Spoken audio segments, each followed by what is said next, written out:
All right, hello everyone. My apologies for the late start. We unfortunately had a massive distributed denial of service attack against our servers, and saturated all of our data lines. Like basically hundreds of gigabits of data were saturated. We think we've overcome most of that, and it's now time to proceed. But as this massive attack illustrates, there's a lot of opposition to people just hearing what President Trump has to say, and I'm honored to have this conversation. I want to emphasize it's a conversation, um, and it's really intended to just get a feel for what Donald Trump is just like in a conversation. It's hard to catch a vibe about someone if you just don't hear them talk in a normal way. And when there's an adversarial interview, like no one's themselves in an adversarial interview. Um, and this is really aimed at kind of open-minded, independent voters who just trying to make up their mind. Uh, and so you can understand like what is what is it just like to have a conversation. So um, honored Donald, great uh, to speak. We had a great conversation yesterday. As you mentioned yesterday, if we could just record that conversation and post it, it would have been excellent. And I hope we can have something like that today. Well, I think we will. I'm pretty sure we will. And congratulations, because I see you broke every record in the book with so many millions of people, and it's an honor. We view that as an honor. And then you do want silencing of certain voices. Usually, those are voices that have something to say that are constructive, oftentimes constructive. And Yeah. so we have to consider it an honor. But congratulations on breaking every record in the book tonight. That's great. Well, thank you. Um, well, I mean, maybe we could start off with, the assassination attempt, which was an incredible thing. And I have to say that, your actions after that assassination attempt were inspiring. Um, you, instead of shying away from things, instead of ducking down, um, you were pumping your fist in the air and saying, fight, fight, fight. And I think that's, I mean, the president of the United States represents America, and I think that is America. That is strength under fire, and so that's a big a part of the reason why I was excited to endorse you as the president of the United States for having another term here.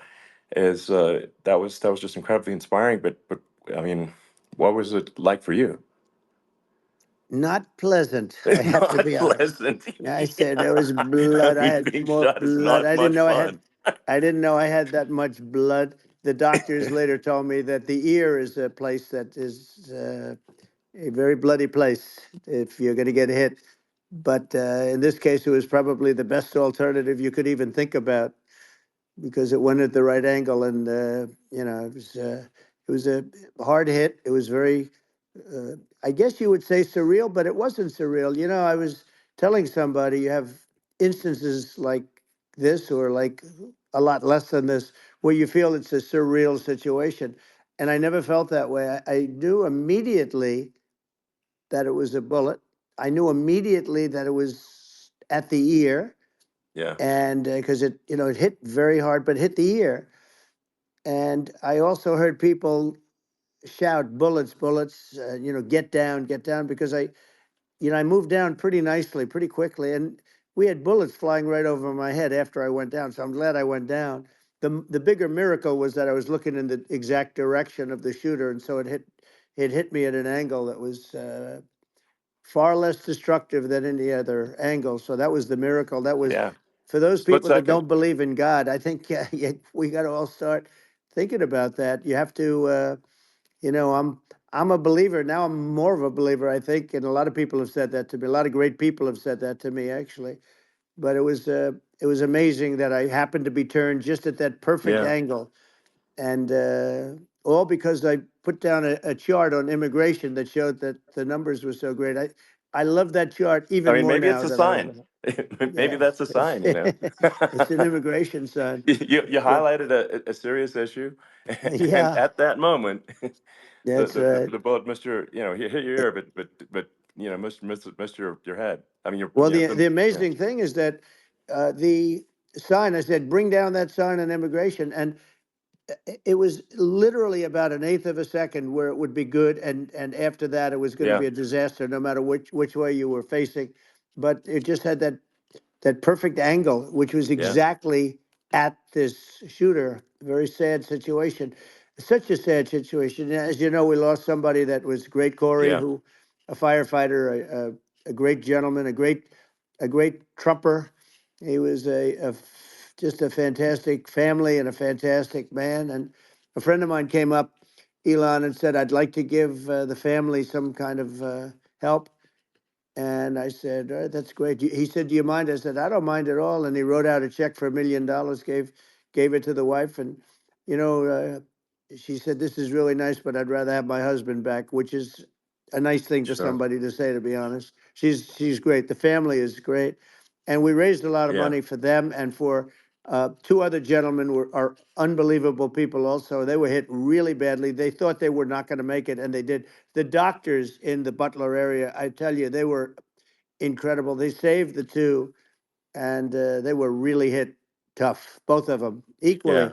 And we thought yeah, my first question was, because I heard bullets flying over me, and I said, "How many people were killed?" Because we had a massive crowd there, a tremendous yeah, thousands and thousands of people, and there was no land. I mean, it was all people. So I said, "How many people have been killed?" Because I knew there were other shots being fired, sure, and they said, "We don't know yet, but some people have been badly hurt."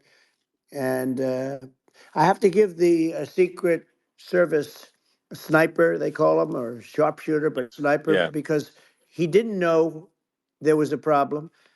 He's an extraordinary shot, obviously, and he didn't know there was a problem. And he was yeah, able to pick it all out within 5 seconds. And he used one bullet from very far away, I guess probably about 400 yards. The shooter was 130, but yeah, he was on the opposite side of the field and the podium, and he saw the smoke and the flame from the gun, immediately recognized it, and immediately took a shot. And it was one perfect shot from very far away. And if he didn't do yeah, that, Elon, he would have.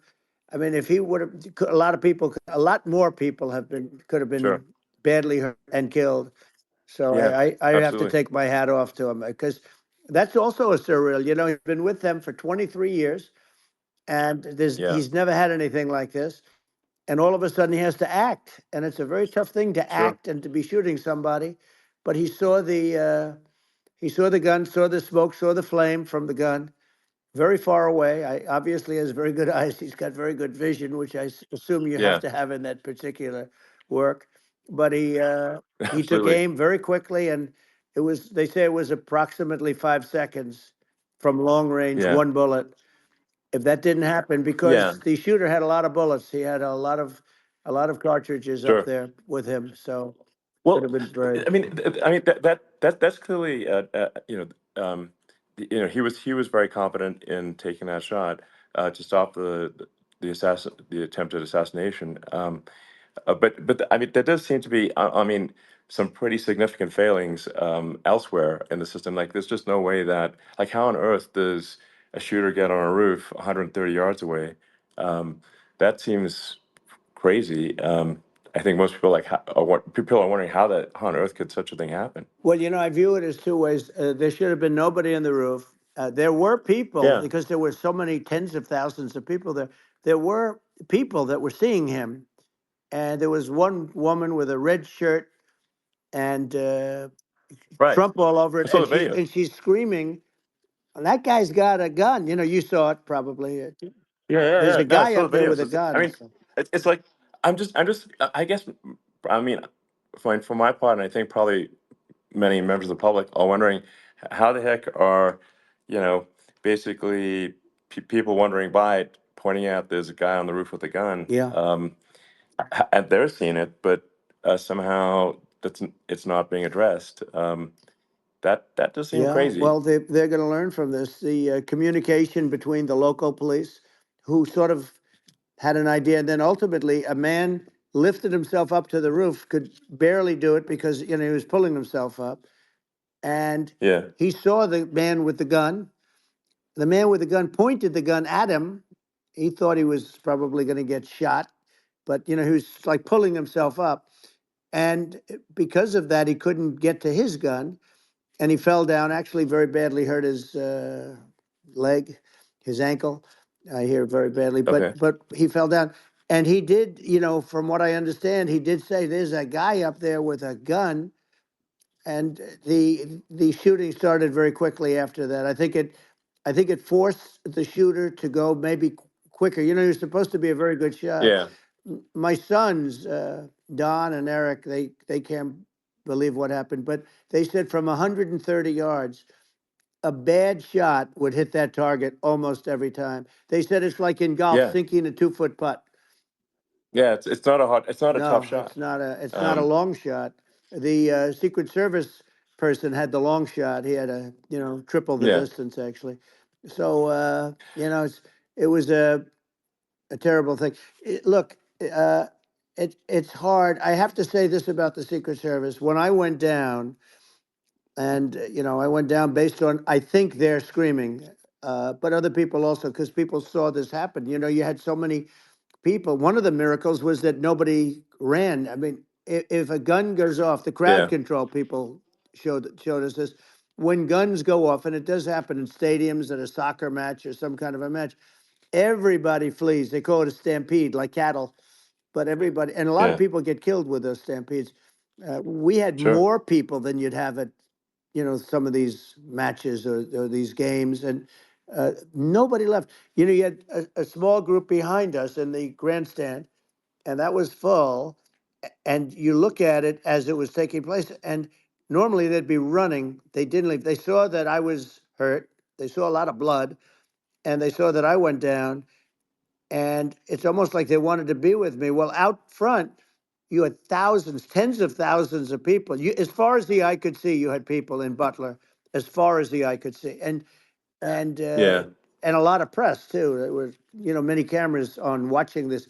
It's what makes it so different, because normally things happen that aren't good, but you never have a picture of it. Here we have all these cameras shooting it, so yeah. sort of amazing. But one of the interesting things was that you didn't have anybody flee, you didn't have anybody stampede, Sure. nobody. And there were some people behind me. They stood up and they're looking like, I mean, I'll tell you, Yeah, you yeah. want to have them in a foxhole with you. I want to meet some of those people, Sure, because sure. it's so different from what you heard. But so I was down, but the Secret Service Yeah, guys, there were bullets flying right over my head. You could hear them go whizzing, yeah, and these guys came jumping on top of me, and a young lady, Kate, uh, would jump. They moved so fast, and let me tell you, that took tremendous courage. Now there was a lack of coordination. There was, obviously everybody understands that somebody that building should have been covered, and yeah, yeah. that was I the think big that thing. like I mean, looking at the aerial views, that building would be like the number one spot for a sniper. I mean, it's like the if you were to pick like what is the favorite place, what if you so if the goal is to assassinate, what's your favorite spot? That building, the You're roof of that right. building would be number one. That would have been the spot. It's like you can ask for a better No, location. It's like number no, that one. would have been the spot. Um, What people think yeah, is when the local policeman, who, by the way, he really he did what he was supposed to do. He couldn't hold on any longer. And then when he got yeah, his head just peeking above, this guy standing there with a gun at his head. And when he fell down, again, hurt his ankle very badly, but he was making the calls. But what happened is the firing took place very soon. So what they yeah, think is that this guy ran to his site, which he had all planned out with the gun.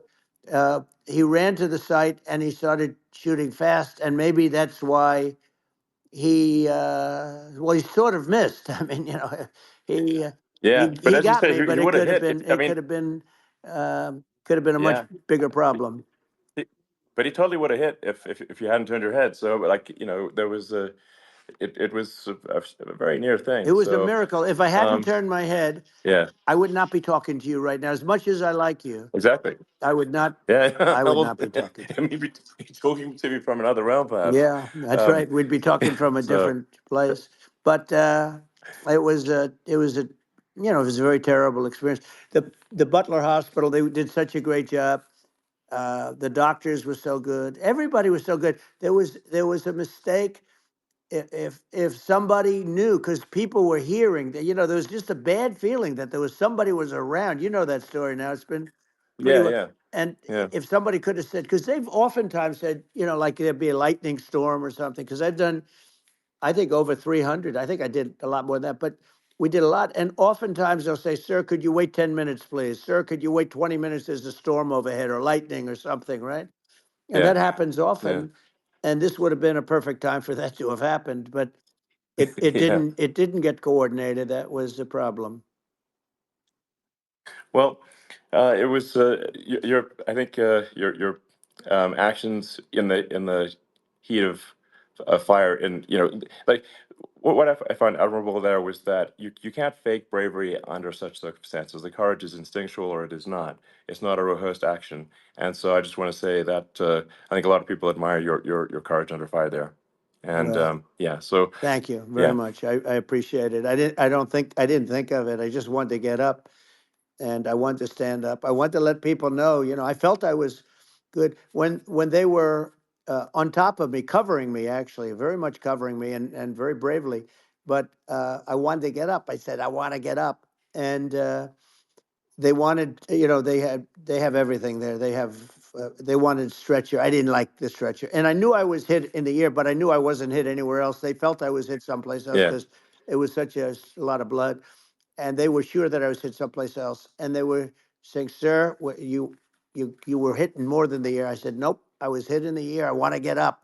Let me get up." And so I got up, and the crowd didn't know what to think. I mean, this was so many people, and you could see they were confused. They didn't know what to think, and I wanted to let them know I was okay. It was very important for me to let them yeah, know that, and they went wild. You've seen the after. They didn't go wild when I yeah, got up because they didn't know, was I alive. You really couldn't tell when I stood up before the hand, before the fist in the air. Uh, they didn't know if I was alive. Nobody did. And when I put the fist up, they were just relieved and happy and thrilled, and the place went crazy. It was pretty amazing. yeah. It was a Well, terrible thing, but it it was was really nice. incredibly moving. Yeah. Um, well, and I mean, speaking of the sort of slide that got you to turn that saved your life, really, was the illegal immigration Right, slide. Maybe this, that's right. maybe this is worth talking about that, It since was. It was. that slide You're saved your right. life, No, basically. the illegal immigration saved my life. You're right, but and I I had to know be at that's that the. exact angle. I mean, that's a great one. Saved by illegal You know immigration. the incredible 100%. thing though, when you talk about the odds, you had to be exactly at that angle. But the incredible Yeah, thing is that the chart, I used it less than 20% of the time. It was just a moment. yeah, It's always on my left, never my right, and it's always at the end of the speech. So here yeah, we have it. It's on the right, not the left. It's at the beginning, not the end. And even the people that put it up, they were unprepared, and they did a great job. They got it up immediately, fortunately. But I looked to the right, and the bullet came whizzing by, hitting my ear.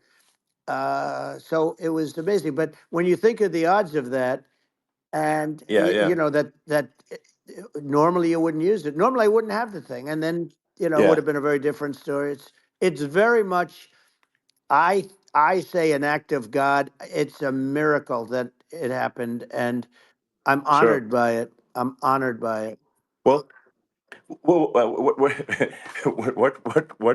were you about to say about illegal immigration before you were rudely interrupted with a Well, I was bullet? going to say how good the numbers were. By the way, we're going back to Butler, and we're going to go Great. back in October. We're all set up, and the people are fantastic in Butler. It's a great area. Great. These are incredible people. like the three that, in the case of Corey killed, and the other two, the families are. I got to know them a little bit, and the families are great. But we're going back to Butler, and I think I'll probably start by saying, as I was saying, As you were prior to saying, being so exactly. So, horribly interrupted. yeah, But yeah. So rudely interrupted by an yeah, assassination so attempt. but no, but the chart, Some people have no manners. Elon, the chart was just a chart that in my last week we had the best illegal immigration numbers, meaning stopping. It was at the lowest. You've seen the chart. It's become quite a famous Yeah, chart, yeah, but that was the lowest yeah. point ever recorded. It was a really, I mean, I was very proud of those numbers. And then you see what happened with these people, Kamala and Joe. You see what happened. They just let it go. I had remain in Mexico policies. I had all these different policies that was so good. Uh, Guys like Tom Homan and Brandon Judd from Border Patrol. All these are all people that they've been on television. They say it's the best numbers we've ever had. We had so many different checks, catch and release in Mexico, not the United. We had catch and release in the United States. We had it in Mexico. We had so many things. We had things where if people, many people come in there, they have contagious diseases. We had everything passed. If you have a contagious disease, I'm sorry, but we cannot allow you into the country. So we were setting Yeah, literally records, and I all I was doing is showing that, and I use it sometimes, sure. and in this case, I'm glad I used it. I can tell you that, but they were fantastic numbers. But I'm going to sleep with that chart always. I'll be sleeping with that chart. That chart was very important for a lot of reasons. Well, I mean, would it be accurate to say that you're supportive of legal immigration, but but we also need to shut down illegal immigration, and especially unvetted illegal Yes, immigration, because and that's not the same as saying that everyone who's an illegal immigrant is bad. In fact, I think most people who are illegal immigrants are actually good, but you can't tell the difference unless there's a solid vetting of who comes across the border. Does that accurately 100%. represent your position? I say it Okay. very simply. They have to come in legally. They have to be checked. Yeah. Because look, Kamala was the border czar. Now she's denying it. Everything that I do, she's Yeah. saying she was strong on the border. We're going to be strong. Well, she doesn't have to say it. She could close it up right now. They could do things right now. It's horrible. Uh, no tax on tips, and all of a sudden she's making a speech and saying there will be no tax on tips. I said that months ago. And by the way, they had just the opposite. They had not only tax on tips, but they hired 88,000 IRS agents, and many of them were assigned to go get waitresses and caddies and all of this on tips. They have a policy. They had a policy that they were really going to go after you and were really harassing people horribly. And then all of a sudden, for politics, she says, she comes out with what I said, which I think is terrible. And I think it's also hitting them very hard. These people are fake. Now they're also saying they did a good job on the border. We had the worst numbers in the history of the world, not of our country. There's never been a country in history that has had a catastrophe like this. We've had, I believe, and I think you believe this too, you hear 12 Yeah. million, 13. I believe it's over 20 million people came into our country, Yeah. many coming from jails, from prisons, from mental institutions, or a bigger version of that is Yeah. insane asylums, and many are terrorists. And I'll tell you what, they're coming not just from South America, they're coming from Africa, they're coming from all over the world. They're coming from Asia, they're Yeah. coming from the Middle East, they're coming from countries that are uh, stupidly and horribly bombing Israel October 7th. They're coming from all over the world. And you look at, it's so sad October 7th because it should have never happened. Yeah. It's so sad when Sure. you look at Ukraine. It should have never happened.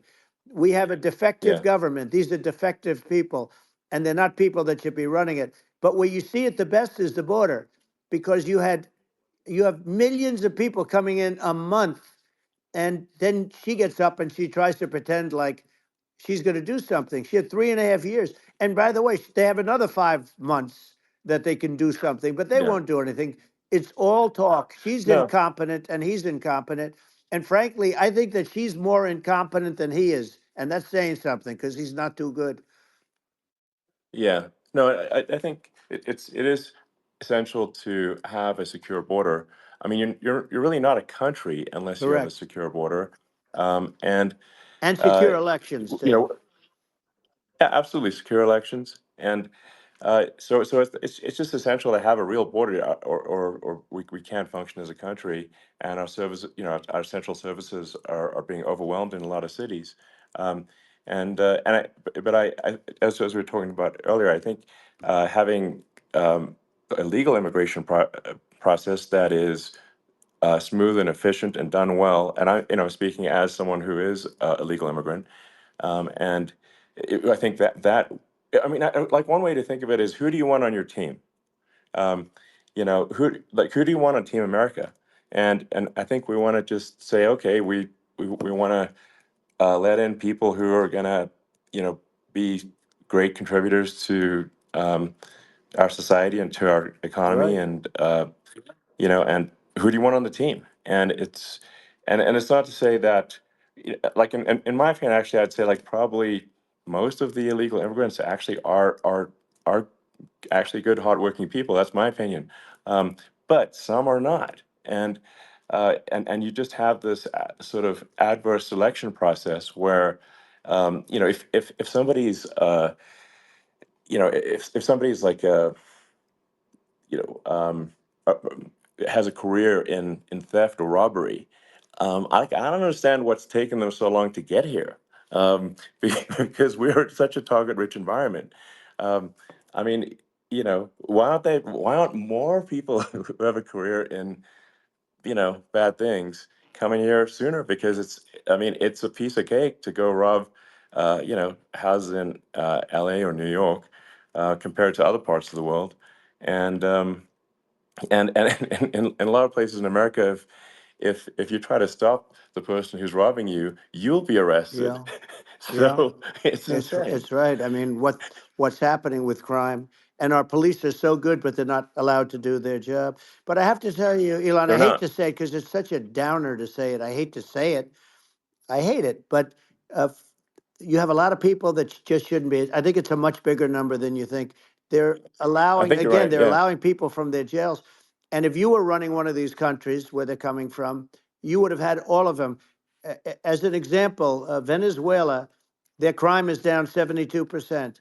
They're taking their drug dealers, they're taking, frankly, their prisoners, they're emptying out their prisons. They're taking their criminals, their murderers, their rapists, and they're Yeah. delivering them into But the. that's what Castro did. Yeah, That well, he did he, on a much smaller scale. yeah, It was a much smaller yeah. scale. But this is a massive scale because this is being done worldwide. But here's what's happening: crime all over the world is down.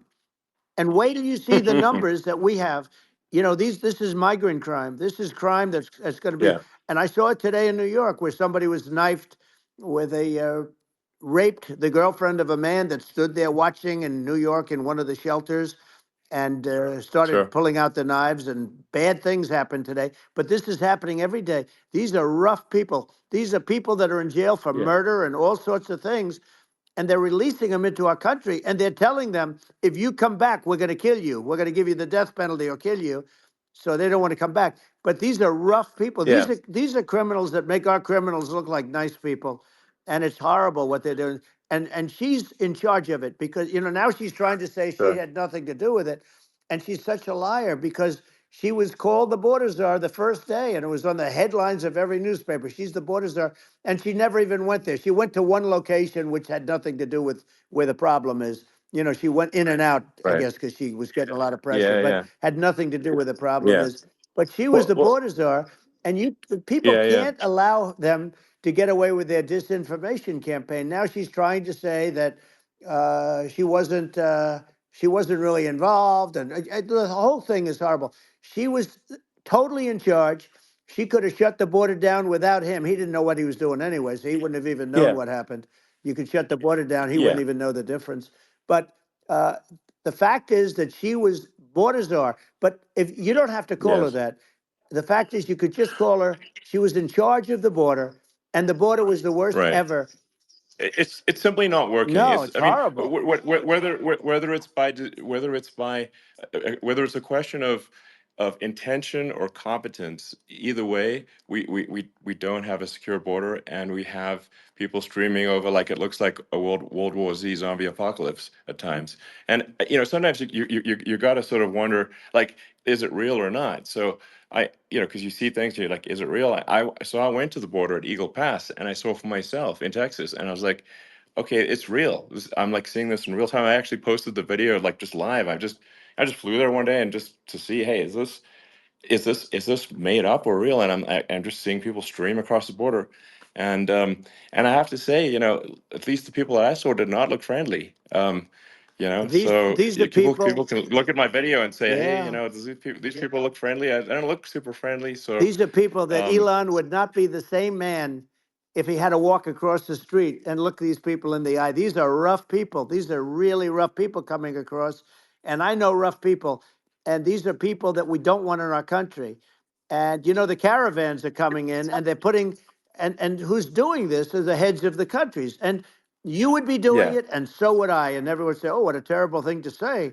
The fact is, it's brilliant for them because they're taking all of their bad people, really bad people. And I hate to say this, the reason the numbers are much bigger than you would think is they're also taking their non-productive people. Now, these aren't people that will kill you.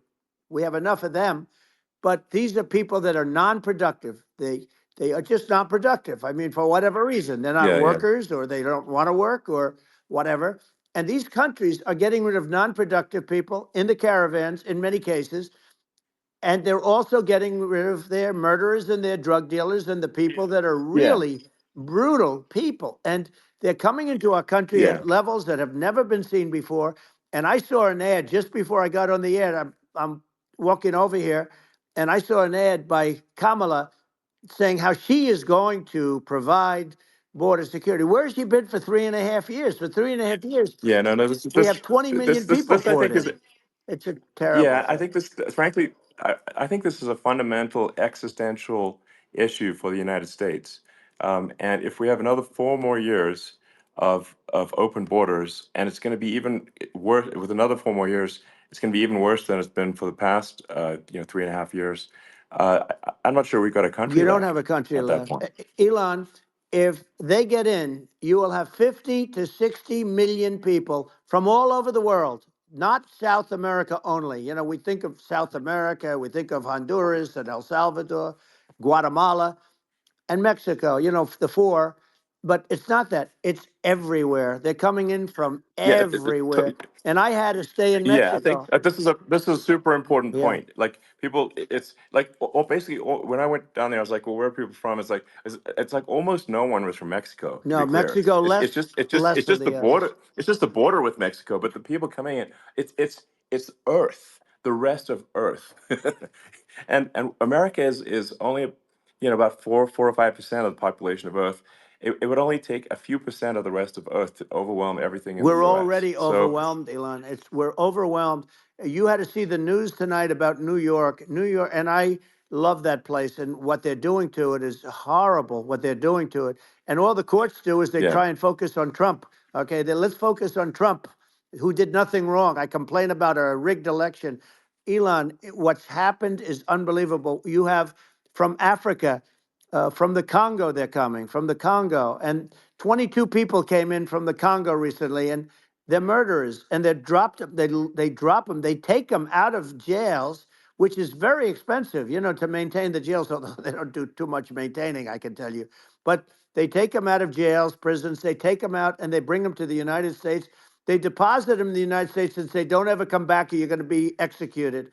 And they don't want to come back, but they won't come back. sure. But they're coming from Africa. They're coming from Asia. They're coming from the Middle East. They're coming from South Well, America. just They're Earth, coming from rest of Earth, everywhere. basically. And there are a lot of Yeah, really everywhere on bad Earth. ones. It's it's just an everywhere on Earth thing, and it's just not possible for the United States to absorb everyone from Earth, or even a few percent of the rest of Earth. It's just not possible. Well, So Elon, we're going to have that's just to yeah, finish this up. We're going to have the largest deportation in history of this country, and we have no choice. Otherwise, we're going to have a country. What they've done to our country. Think of it, with in Venezuela and in some of these other countries, Crime is down 50, 60, 70, 80%. And you would be the same. You would have, Yeah, I'll yeah, tell you what, Venezuela has not gotten rid of all of them. They've gotten rid of about 70% of their really bad people. Their jails are about 50% uh, put into the United States.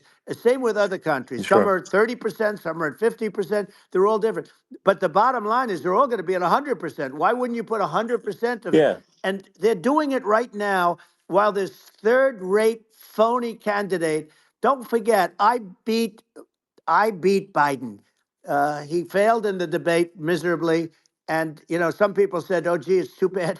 It's too bad he did so badly, or I did well in the debate. The first night they said, wow. One of the people at CNN said that was the greatest debate performance I've ever witnessed. And then 2 days later, they didn't talk about that. They just said he was bad.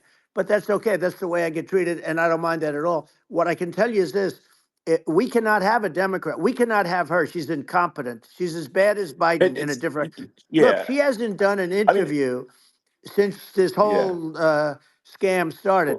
well, And say what you want. This yeah, was a coup.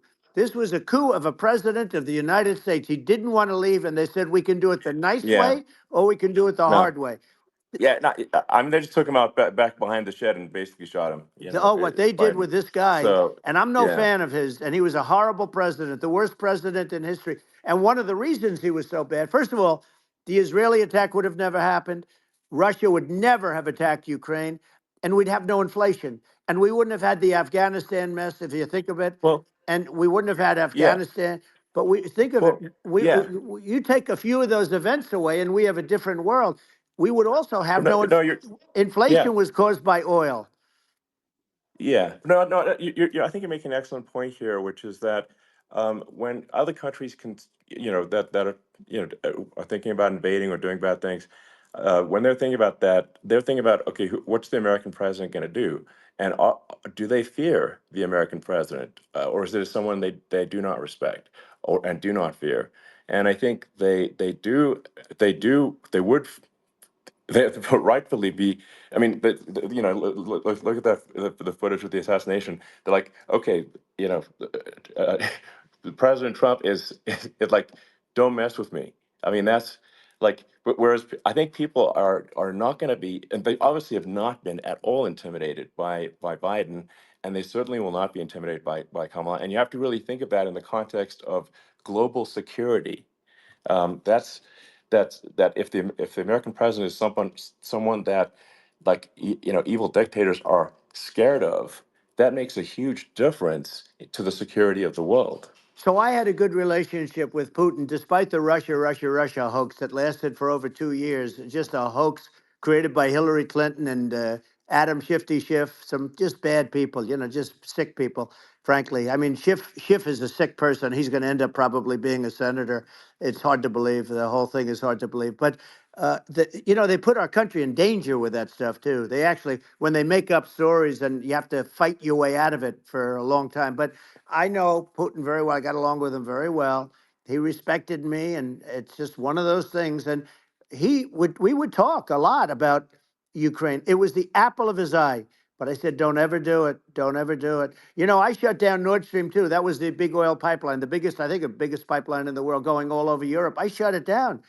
Biden came, and then they say, Yeah, I loved Russia. I was a friend of Putin, and I loved Russia. No, he actually said to me one time, he said, if you're my friend, I'd hate to see you as an enemy. I shut down his pipeline, the biggest pipeline. They were looking at that to yeah, fund, and this pathetic president gets in there, and the first thing he did, one of the early things he did, is he shut down Keystone XL pipeline, which is our pipeline that would have employed 48,000 people, pipeline workers, shuts it down. That was, a massive job that Obama refused to allow. yeah, I allowed it in my first week because it was jobs and it moved oil. And by the way, in a much more environmentally friendly way. It's underground. It's not a truck that catches on fire or a train that catches on fire.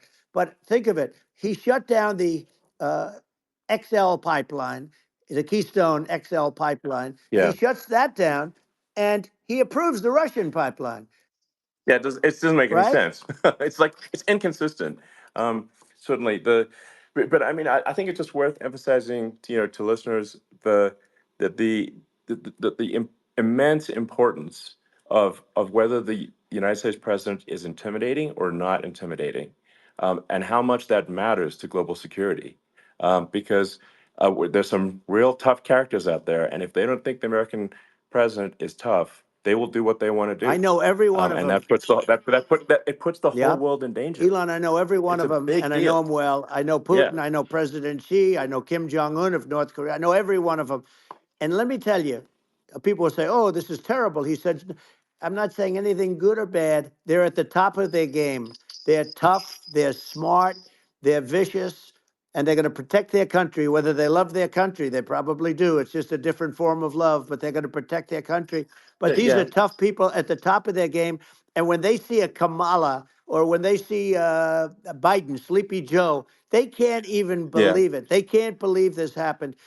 All the stuff that you're seeing now, all the horror that you look at Israel, they're all waiting for an attack from Iran. Iran would not be attacking, believe me.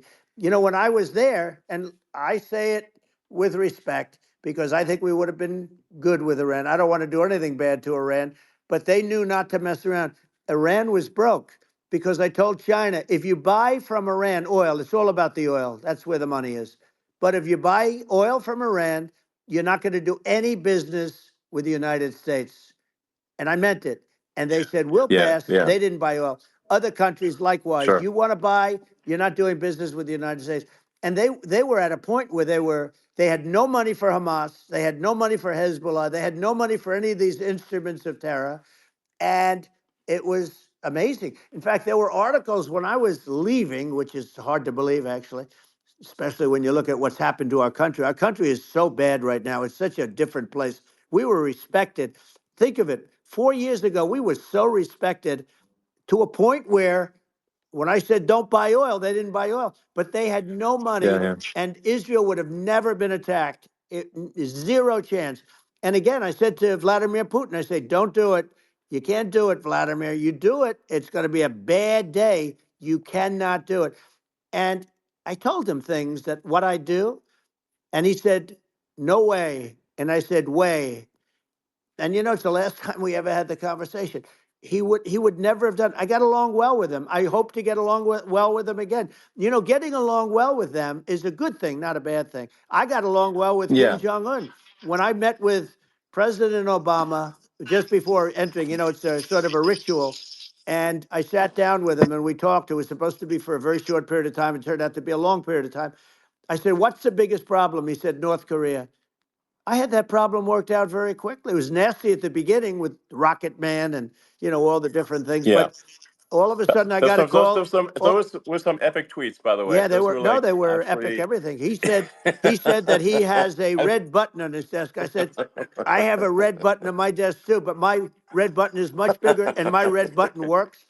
And then I called him Little Yeah, Rocket Man of Little Rocket Man. Anyway, here's the bottom line. All of a sudden I got a call from him and they said they want to meet. They want to meet me. And we met, yeah, as you remember, we met in Singapore. We met also in Vietnam. And I got along with them great. We were yeah. in no danger. But Yeah. President Obama, It's President because Obama thought they we were going to respond. end up in a Yeah, war, a nuclear war with him. And let me tell you, he's yeah. got a It's not lot of true. nuclear Yeah, stuff too. He's exactly. got plenty of nuclear. It's He can do plenty of damage. it's So, yes. I mean, it's because I mean, people like Kim Jong Un. They respond to yeah. strength, not weakness. Well, And he and I got it. if you He and I project had a good strength, they relationship. you're good. Remember, I Yeah, remember I met him and we walked onto his land. Nobody ever walked onto his land before. I walked onto. I wouldn't say. yeah. Let's That bring was up cool. Secret Service again. I wouldn't say they were thrilled when I did that. I walked onto his land, and it was an amazing period. But we were not in danger with him because of me. You know, I always Yeah, say that we have enemies on the outside and we have enemies on the inside. We have some really bad people in our government and people that are and controlling of the people. I mean, I'd mention names, but I really don't want to give them the credit. But we have some really bad, and I say they're more dangerous than Russia and China. If you have a smart president, a president that gets it, we are not in danger from those countries because they need us and they need our help. I mean, we forced Obama, if you think about it, Obama and Biden and Bush to a certain extent, in all fairness, forced Russia and China together. And if you're a history student, the first thing you learn is you cannot let Russia and China align. But then they also got, if you take a look, Iran, and they have North Korea. That's, they call it the axis of evil. In the old days, you had the axis of evil. Here we have a modern day axis of evil. These are powerful countries, very heavy nuclear, which is the biggest threat. Yeah. The biggest threat is not global warming, where the ocean's going to rise one eighth of an inch over the next 400 years. And you'll have more oceanfront property, right? The biggest threat is not that. The biggest threat is nuclear warming, because we have 5 countries Well, now that yeah. have significant nuclear power, and we have to not allow anything to happen with stupid people like Biden. Biden did something with Russia. There was no chance of him ever going in. And when I left, and then after I left, they started forming big armies on the border with Ukraine, right? And I looked at that, and I thought he was doing that because Putin's a good negotiator. I thought he was doing that to negotiate.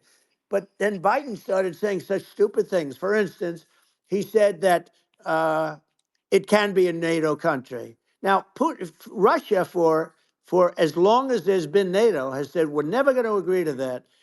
And we go right up front and say that. And we did things and said things through this president with a low IQ, very low IQ. He had a low IQ 30 years ago, by the way, but now he might not even have a IQ at all. There's nothing on the board that goes this low. He said things that were so stupid that war would have been that war had zero chance of happening if I were there. Zero chance. He was saying everything Yeah. the opposite. Everything the opposite. And it's so sad because many more people have been killed in Ukraine than you read about. You don't read about how bloody it is and how disaster. Hey, Sure. look, just in the 2 armies, you lost 500,000 people. And Yeah. Ukraine's It's having a hard time.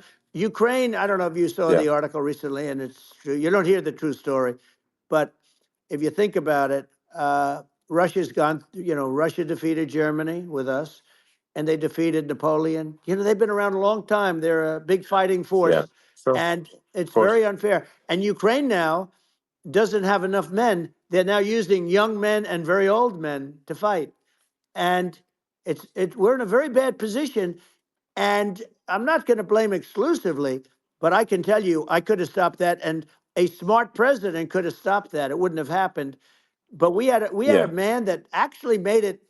It made it more prevalent. It was so bad. The words that he was using, the stupid threats coming from a stupid face that he was using. I said, this guy's going to cause us a war. He's going to cause us. And let me tell you, Yeah. it can Yeah. lead to World War III. That can lead to World War III. The Middle East can lead to. We have numerous places that could end up in a Yeah. World War III right now for no reason No, whatsoever. I think you're right. I think people underrate the risk of World War III, and it's just when you're looking at the risk of global thermonuclear warfare, it's game over for humanity, and that's it's something that people have, I think, after the end of the Cold War, people have become complacent about, but they actually have forgotten that there are currently a lot of nuclear missiles that have targeting parameters for the United States from other 100%. countries. And one of the things And we're going to do is it's we're going to yeah, build an iron dome over us. Israel has it. We're going to have the best iron dome in the world. We need it, and we're going to make it all in the United States. But we're going to have protection, because it just takes one maniac to start something. We're going to have protection, and we're going to have. Why shouldn't we have an iron dome? Israel has one. Some other places yeah, have one that nobody even knows about, frankly. But Israel has it. We're going to have an iron dome. But with all of that being said, to me that's so important, the most important.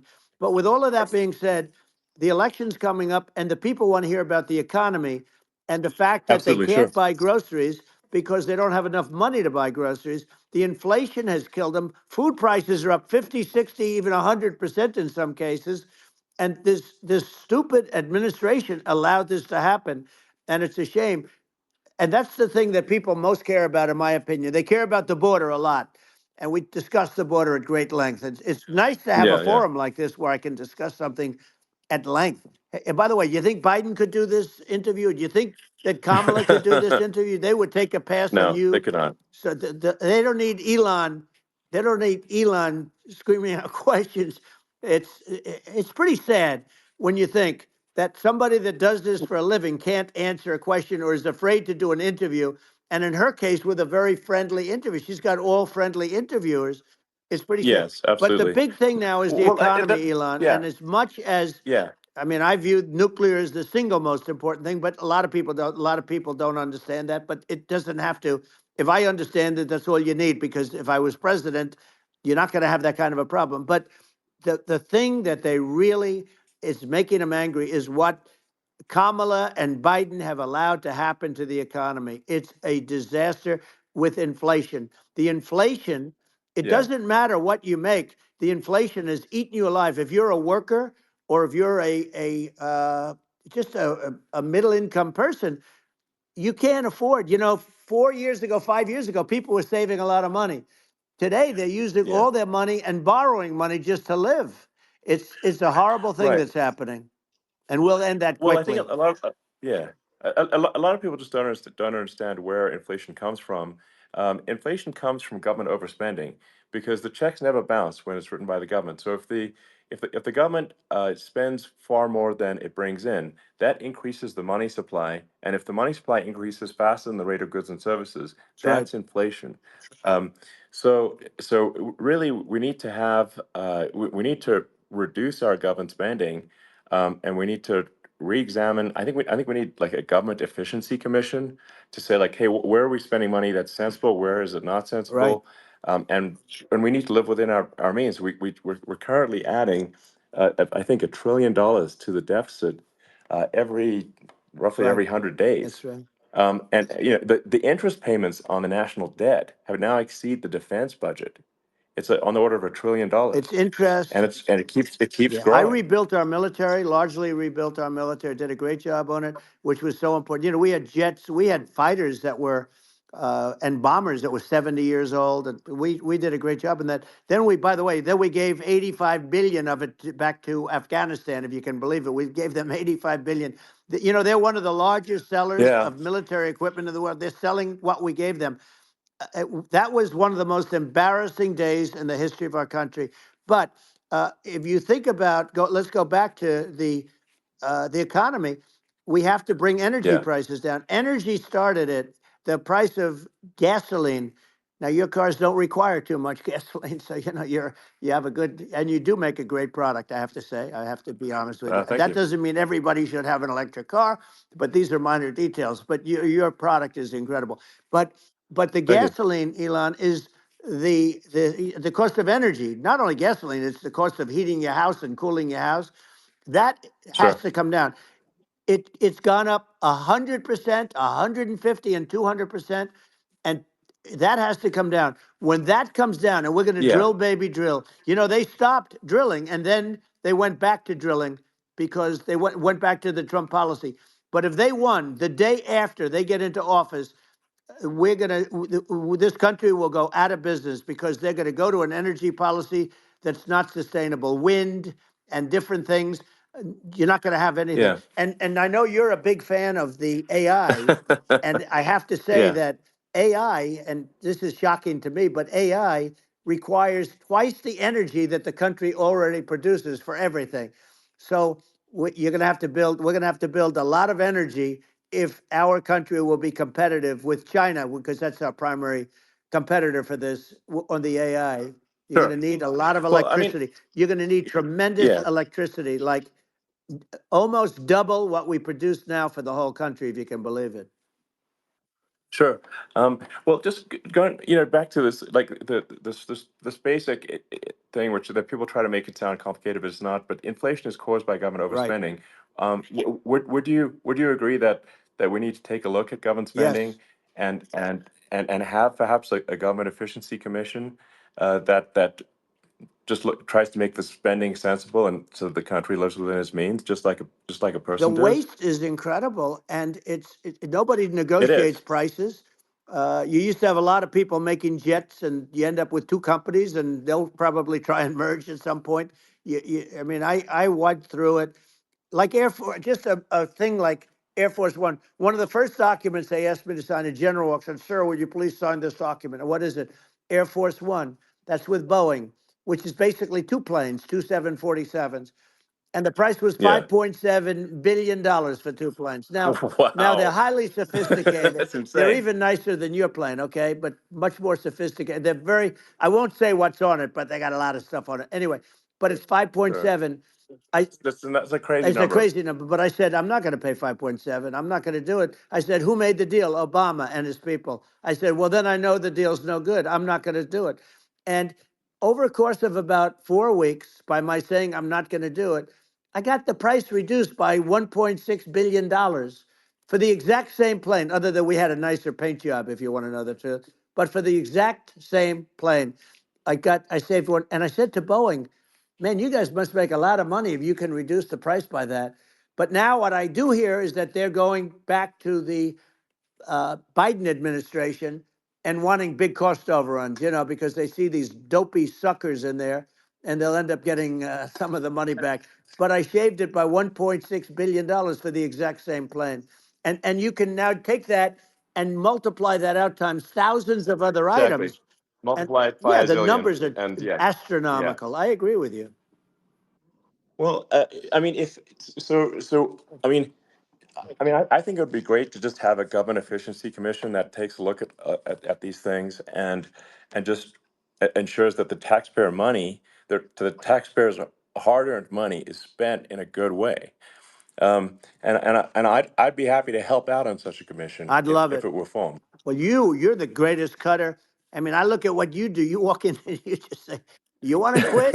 They go on strike. Yeah. I won't mention the name of the company, but they go on strike, and you say, "That's okay. You're all gone. You're all gone." So every one of you is gone, and you are the greatest. You would be very good. Oh, you would love it. But if you look at Argentina. Well, I'd be happy to Yeah, by help the way, out. congratulations. I Yeah. just looked at the number of people that are listening to you and I chat. We'll call it a chat. But Yeah. congratulations. This is very good. I mean, it's great. And you're an interesting character. The new head of a place called Argentina, and he's a big, Malay's he's awesome. great. And Yeah. he's a big MAGA fan, that he ran on MAGA. And he took it to an extreme too. He ran on MAGA, and I hear he's doing really a terrific job. It's called Make Argentina Great Again. It worked out perfectly. He came in, he bought a lot of hats, he brought everything, but he's doing a big job. He really cut. And I'm hearing Yeah. they're starting to do pretty well. Inflation's getting down. They had like Yes, exactly. 2,000%, and they had inflation like not normal inflation. They had the real deal. But we're going to Yeah. have that pretty soon. We have, I think we Yeah. have the worst inflation we've had in 100 years. They say it's 48 years. I don't believe it. I think we have the worst. They Yeah. don't include a lot of the items that should be included. You know. Yeah. Well, it's just from government overspending and not spending taxpayer money Yeah, effectively, and having just so many departments, you can't even name them all. And what Malay is doing is he's cutting government spending. He's simplifying things. He's having putting in regulations that make sense. And I and we're Argentina overnight is experiencing a giant improvement that's in right. prosperity.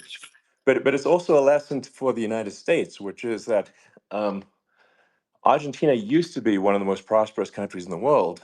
Um, That's right. in the like in the 30s, 40s, and because of bad government policy, it ruined the country. And if you take Venezuela, for example, Venezuela should be incredibly prosperous. They have phenomenal reserves of everything, oil, everything, and it should be prosperous. But if the government's wrong, it impoverishes the people. And so I think we should not be complacent in the United States in thinking that and taking our prosperity for granted, because if with bad government policy, we can run the country into the ground. And that's just something people should bear in mind. Don't take prosperity for granted. Well, think of education. So we're ranked at the bottom of every list of the top 40. We're ranked number 40, number 38. Uh, Norway, Switzerland, Sweden, different countries are ranked good. Actually, China's pretty close to the top. They're a top 6 or 7, but we're ranked at the bottom, almost at the bottom, 38, 39, 40. In other words, horrible. And yet we spend more per pupil than any other country in the world. So we spend more. And what I'm going to do, one of the first acts, and this is where I need an Elon Musk. I need somebody that has a lot of strength and courage and smarts.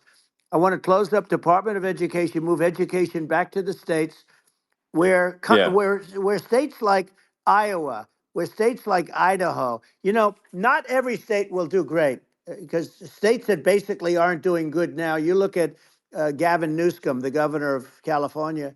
He he's terrible. He does a terrible job. So he's not going to do great with education. But of the yeah, 50, I would bet that 35 would do great, and 15 of yeah. them, or 20 of them will be as good as Norway. Norway is considered great. You can name them. I mean, they're so good. Some of Yeah, these countries are so good. But if you go into some of these really well-run states, we have states that don't know what debt is. We have states that have low taxes, no debt, everybody working. They're really well run, sure. and maybe they have certain advantages in terms of location, in terms of the land, or the sun, and the water and the whole thing. There are a lot of advantages that some people have. But if you moved education back to the 50, you'll have some that won't do well, but they'll actually be forced to do better, because it'll be a pretty bad situation. Yeah, But if you think well, about it, yeah, you'll have some yeah, of yeah, these states. I'll bet you'd have 30, 35 states. It'll be much better. And you know what it'll cost? Less than yeah, half what it is in Washington. And yeah. these people don't care Well, about the yeah, students in these, faraway states. And it'd well, be unbelievable. yeah.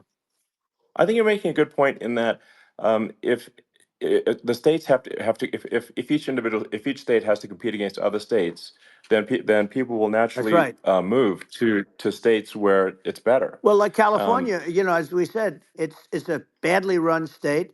I could go through. I got so many friends that are in those states, even if they're Democrats. I hate to mention certain states, but Illinois is badly run with Pritzker. He's a real loser. But yeah, but some of these places are just badly run. But it's almost going to force them to run better, and they won't do a good at initially. But you're not going to do worse than you're doing right now. And I would say that yeah, you would cut your cost by 50 or 60%. And you'd have a little yeah, yeah. monitor. You want to make sure they're teaching English as an example. Give us a Yeah. little English, right? Sure, yeah. Right? No, but I mean, to what? Some of these governors are doing so badly. I mean, they got so many people moving out of their state. They should get U-Haul Salesman of the Year award because they're driving so much U-Haul It's sales. actually Because just amazing. people moving out, Isn't it amazing to you as a businessman that they can even survive? Like Illinois, so many people are leaving, and you wonder, how do they survive? I mean, how do they survive? Uh, I saw where you left California and you moved to Texas. Texas does a great job. But, I Yeah, mean, I just wonder, how do these states survive when big businesses, a big oil company just left California, as you know, and they moved to Texas? How do these big states survive when they lose so many businesses and their taxes are already really high? The taxes are among the highest yeah. taxes. You almost wonder, how do they continue on? And in many cases, the governors don't do a good job, and they're crime-ridden places. You wonder, how do they continue to just go on? It's Well, not a good I think there's. situation.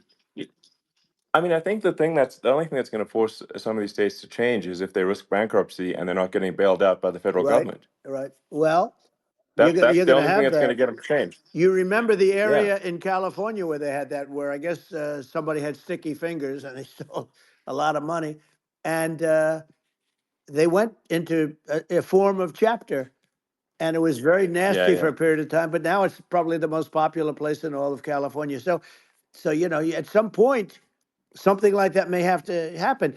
But the problem is, you can't penalize people that loan money to the state when you have incompetent people like a Pritzker. Look, the family didn't want him in the family business, and then he ends up being governor of Illinois. So what is he going to be? Is he going to be a great governor?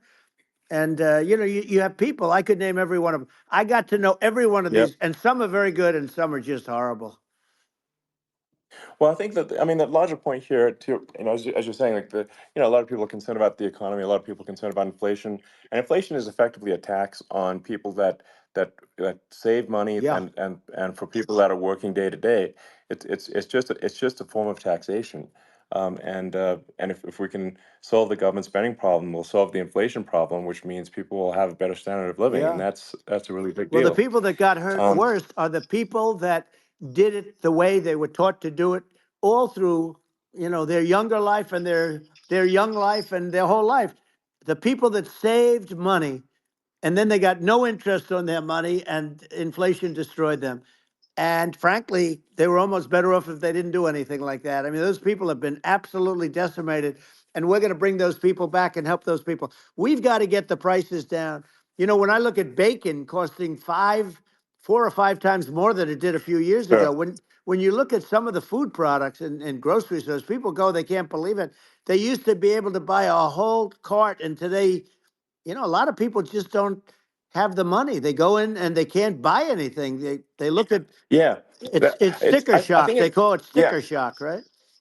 I think it really just comes, like I said, I think it just comes down to really, I guess, two things, which is that if you solve government overspending, you solve inflation, which improves living Right. standards of the average person, and then if you deregulate, like have sensible regulations, so because a lot of the regulations are nonsensical and cause the cost to be extreme for no reason, but unless you've got effective deregulation. Like Reagan did a great job on deregulation in the 80s, but it's been 40 years since we had That's right. anyone really. I mean, during your administration, we made some progress, but I think there's an opportunity to make, I think, radical progress with sensible regulation.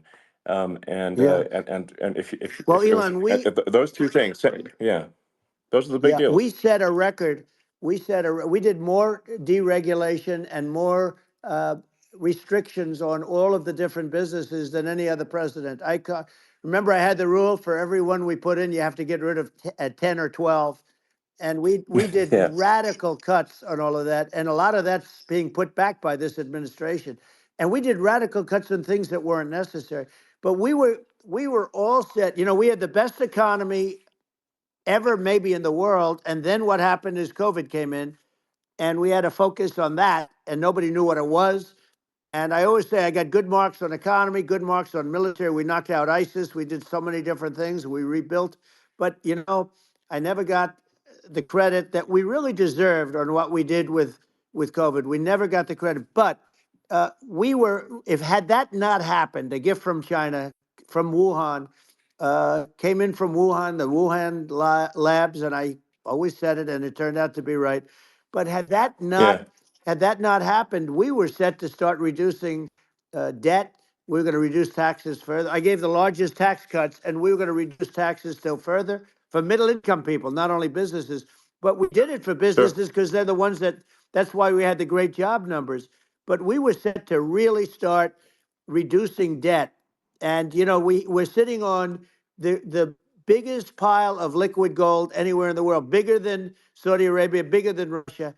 And we were going to drill, and we were going to make so much money. We were going to supply Europe with oil. I had stopped the Russian pipeline, and we were going to supply them with oil and gas. We were going to make a fortune. And then the COVID came in, and we really had to divert. Then what happened is when they came in, we kept a lot of businesses alive.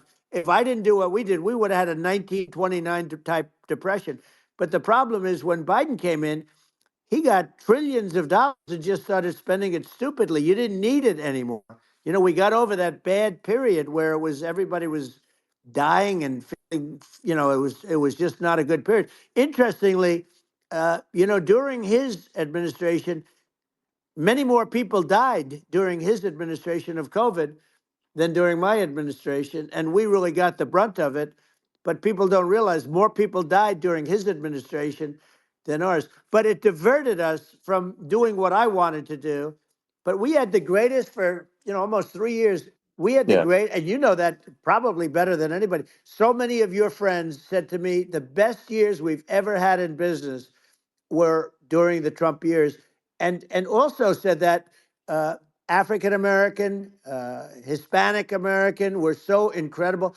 They were having the best Asian American women, men, young people without a diploma, young people that graduated from the best colleges, from MIT, from the Wharton School, from all of the great colleges, Harvard. They were doing better, and people without a diploma were doing better. and everybody was happy. And then COVID came, and Sure. we had the problem is they spent trillions and trillions of dollars. They wasted. They shouldn't have taken any money, and we wouldn't be having inflation right now, which is killing our country. Yeah, yeah. Yeah, absolutely. I mean, I should probably say something about like, maybe my views on, climate change Yeah, and oil and gas, because I think I'm probably different from what most people would assume.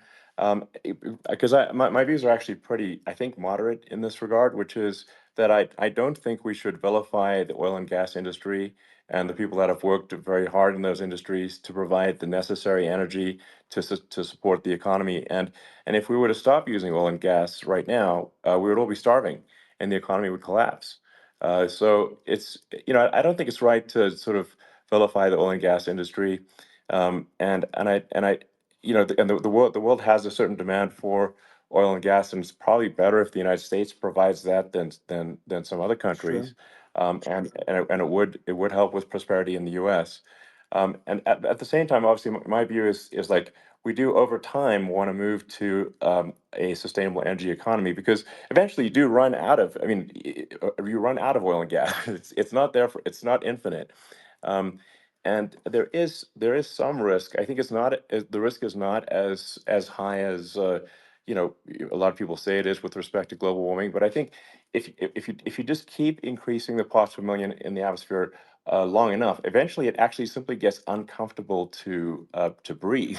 People don't realize this. If you go past 1,000 parts per million of CO2, you start getting headaches and nausea. And so we're now in the sort of 400 range. We're adding, I think, about roughly 2 parts per million per year. So I mean, it still gives us. So what it means is like we still have quite a bit of time, but so there's not like we don't need to rush, and we don't need to like stop farmers from farming, or you know uh, prevent people from having steaks, or Right, basic stuff like right. that. Like you can leave the farmers alone, I agree. in How my opinion. crazy is that where I mean, you have farmers that are not allowed to farm anymore and have to get rid of their cattle, and the whole world is yeah, a that's little silly. crazy, but it's largely taken its lead from us. I do say though, I've heard in terms of the fossil fuel, because even to create your electric car and create the electricity needed for the electric car.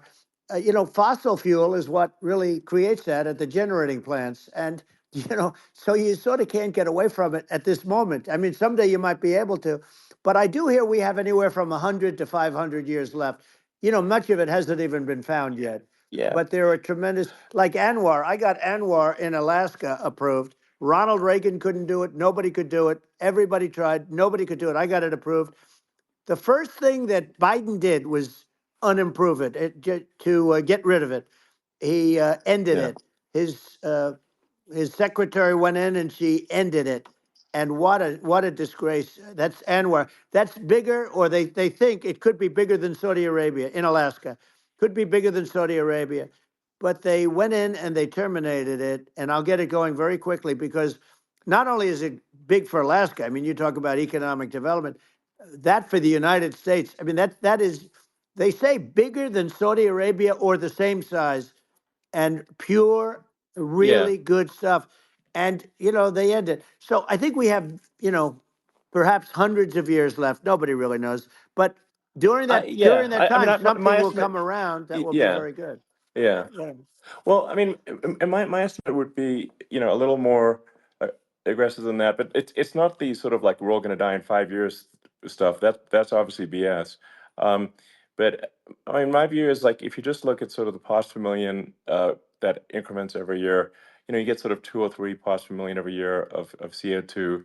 Uh, y- I mean, I think some of that it's problematic if it accelerates, if you start going from two or Right. three to say five, and then there may be some situations where you get just a step change increase in the CO2, Hmm. um, and I think we don't want to get too close to 1,000 ppm, because like that's actually makes it uncomfortable to breathe. Like just existing in 1,000 ppm CO2 is uncomfortable. That's like that's considered like an industrial hazard. Right. Just so so it's that's actually, you start getting headaches and stuff. So it's even without global warming, it's not comfortable to live in. So you don't want to get too close to that.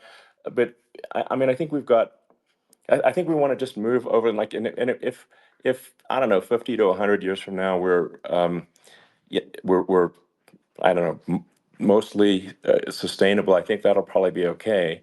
Um, so it's not like the house is on fire immediately, but I think it is something we need to move towards. And on on balance, it's probably better to move there faster than slower. But like I said, without vilifying the oil and gas industry, and without causing hardship in the short term. I think this can be done, without, but people can still have, a stake, and they can still drive gasoline Sure. cars, and it's okay. It's like, it's not. I don't think we should vilify people for it, but I think we should just generally lean in the direction of sustainability. And I actually think solar is going to be a majority of Earth's energy generation in the future, and it's certainly trending that way. Hmm. And so you get the solar power, combine that with batteries, so because obviously the sun doesn't shine at night, and then you use that to charge the electric cars, and you have a long-term sustainable solution. And that's what Tesla's trying to move things towards, and I think we've made a lot of progress in that regard. But when you look at our cars, we don't believe that environmentalism, that caring about the environment, should mean that you have to suffer. So we make sure that our cars are beautiful, that they drive well, that they're fast, they're sexy. I mean, they're cool. In fact, literally, I mean, the sexy joke, Model S, Model 3, Model X, and Y spells out sexy. It's probably the most expensive joke out there. Um, but I don't know, I like cheesy humor, so, um but I'm a big fan of, like, let's have an inspiring future, and Yeah. let's work towards, a better future, and we can do so without demonizing Right. people. I'm okay. It's very interesting. You use the word global warming, and today they use the word climate change because you have some places that go up, and so they were getting themselves in a little trouble with the word global warming because not every place is warming. Some places are going the opposite direction. But I'm sort of waiting for you to come up with solar panels on the roofs of your cars and on the trunks of the cars, and it just seems like something that at some point you will come up with. I'm sure you'll be the first, but it would seem that a solar panel on the roofs, on flat surfaces, on certain surfaces might be good, Yeah, at least in certain areas of the country where you have or the world sure. where you have the sun. But I would think, and I have no idea because that's not my world, but I would think that this would be something that would be interesting. But the one thing that I don't understand is that people talk about global warming or they talk about climate change, but they never talk about nuclear warming.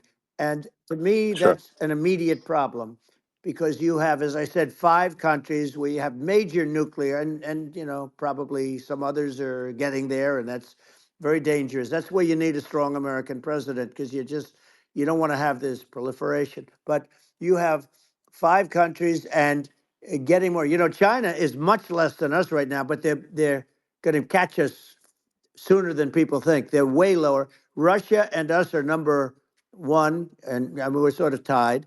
And China is far behind, but they're developing at a level that you're not surprised to hear very fast. They'll end up catching up, maybe even Yeah, surpassing. But to me, the biggest yeah, problem is not climate change. It's not, and everything's a problem, but it's degrees. To me, the big problem is the nuclear power. The power of nuclear is so great. And when I talk yeah. about Nuclear power is underrated. It's I'll awesome. prevent World War Yeah. III, Oh, I will. But the okay. truth is that you have to because this is no longer army tanks going back and forth and shooting at each other. This is Yeah. a level of destruction and power that nobody's ever seen before. Yeah, and actually, there's the bad side of nuclear, which is a nuclear war, very bad side. But there's also, I think, nuclear electricity generation is Absolutely, you're underrated, right. and it's actually, people have this fear of nuclear electricity generation, but it's actually one of the safest forms of electricity generation. It's just a huge misunderstanding. Um, And if you look at the injuries and deaths, caused by, say, I mean, I'm not going to try to pick on coal mining, but just any kind of mining Right. operation, and there's a certain number of injuries and deaths per year. And you compare that to nuclear. Nuclear is actually way better. So it's underrated as an electricity source, and I think it's something that's worth reconsidering. But there's so much regulation that people can't get it done. So that Maybe they'll have sort to of change the have it, name. The name is just, it's a rough name. There are some areas yeah, it's a rough like when name. you see what happened in, Good bad right, branding. The we'll have to branding's rough. rebrand it. We'll have to give it a good name. We'll name it after you or something. No, No, it has a, hey, it has a branding problem. When you see what happened it does have a branding problem. when you see what happened in Japan, where they say you won't be able to go on the land for about 3,000 years. Did you ever see that? And in Russia, where they had the problem, where there's a lot of bad things happened, and they have a problem. And they say that in 2,000 years, people will start to occupy the land again. You realize it's pretty bad, No, that's not true. but you're Well, no, right no, about it. It's amazing.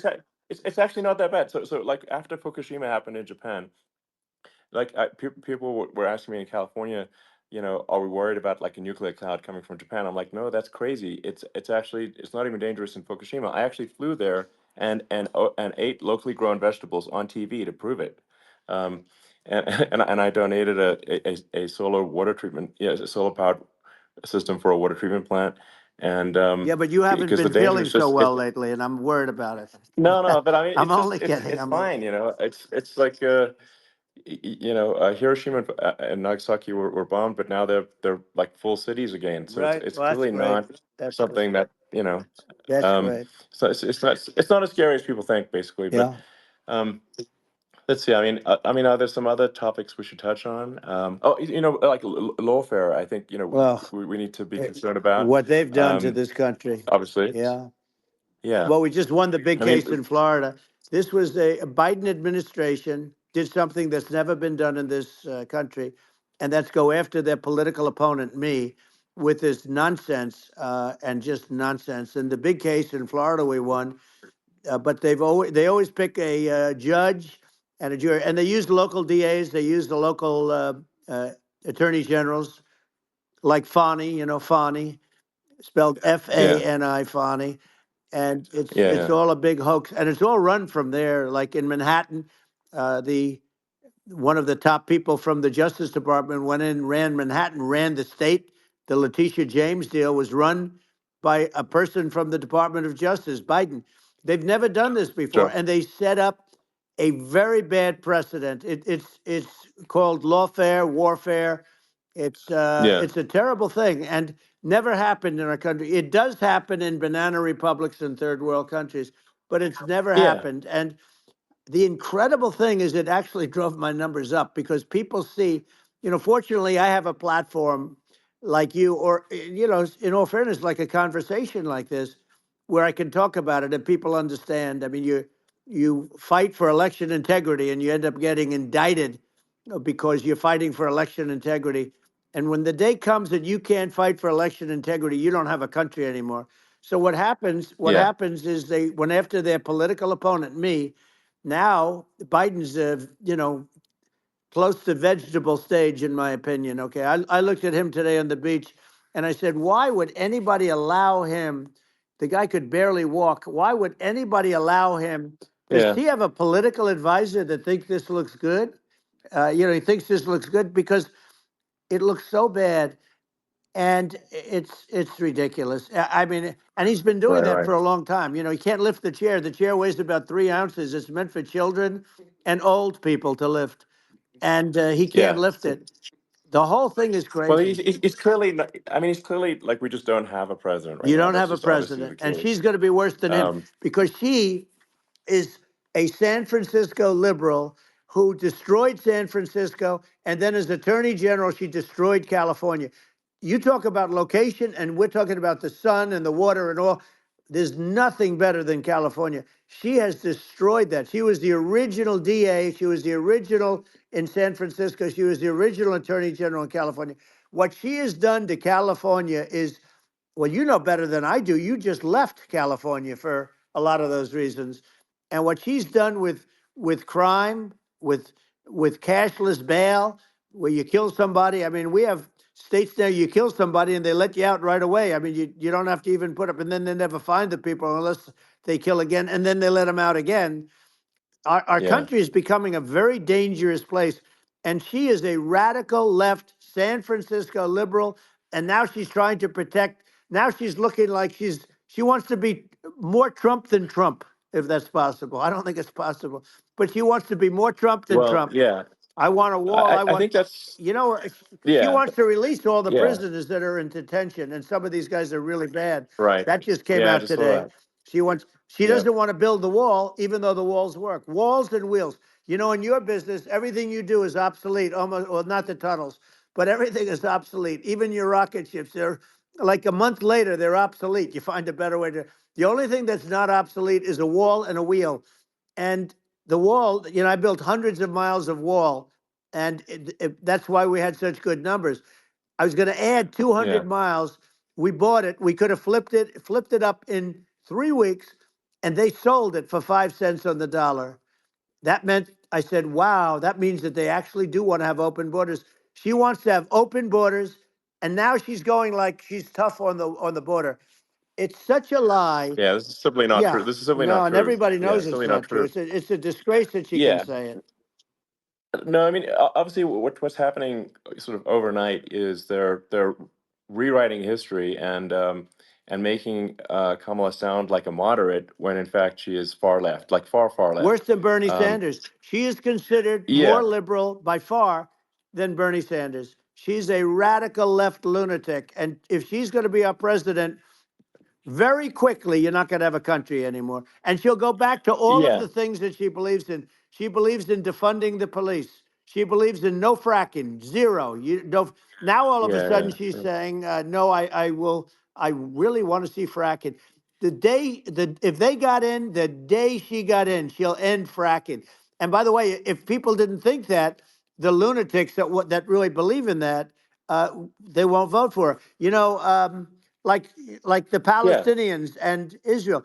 She is so anti-Israel, and she's bad for both. Biden actually did something that was impossible. Both sides hate him. You know, both sides. That was a hard Yeah. thing to do. Unification. Yeah, no. I mean, Netanyahu came to give a talk to a joint Senate and House sitting, and I was there, and Kamala stood him up. What does that say? I think Um, it's highly that's disrespectful.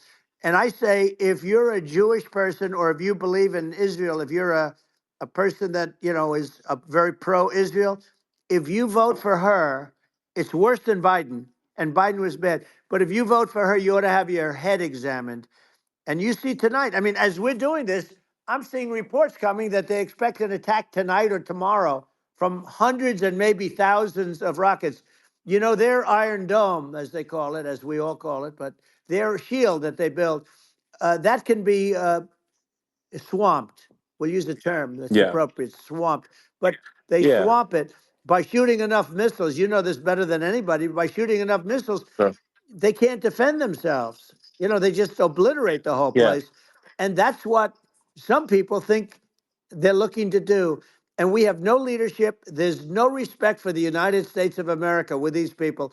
And I'm telling you, yeah, she'll be worse than him because she's a believer yeah. No, in I being think you're right. radical left, and he wasn't. I think you're right. I mean, you really, it's important for the public that may be listening to this to look at Kamala's track record, before the last like month, and say, is that a track record you agree with? And I think if you're an independent moderate, you definitely would not agree with it, because it is her behavior has been far left, and we're seeing just an overnight propaganda attempt to rewrite history and make it sound like Kamala's moderate when she in fact is not moderate. Well, So her I think running that, mate approved, signed into legislation, tampons in boys' bathrooms. Okay, now yeah, that's yeah, all that's I have weird. to hear.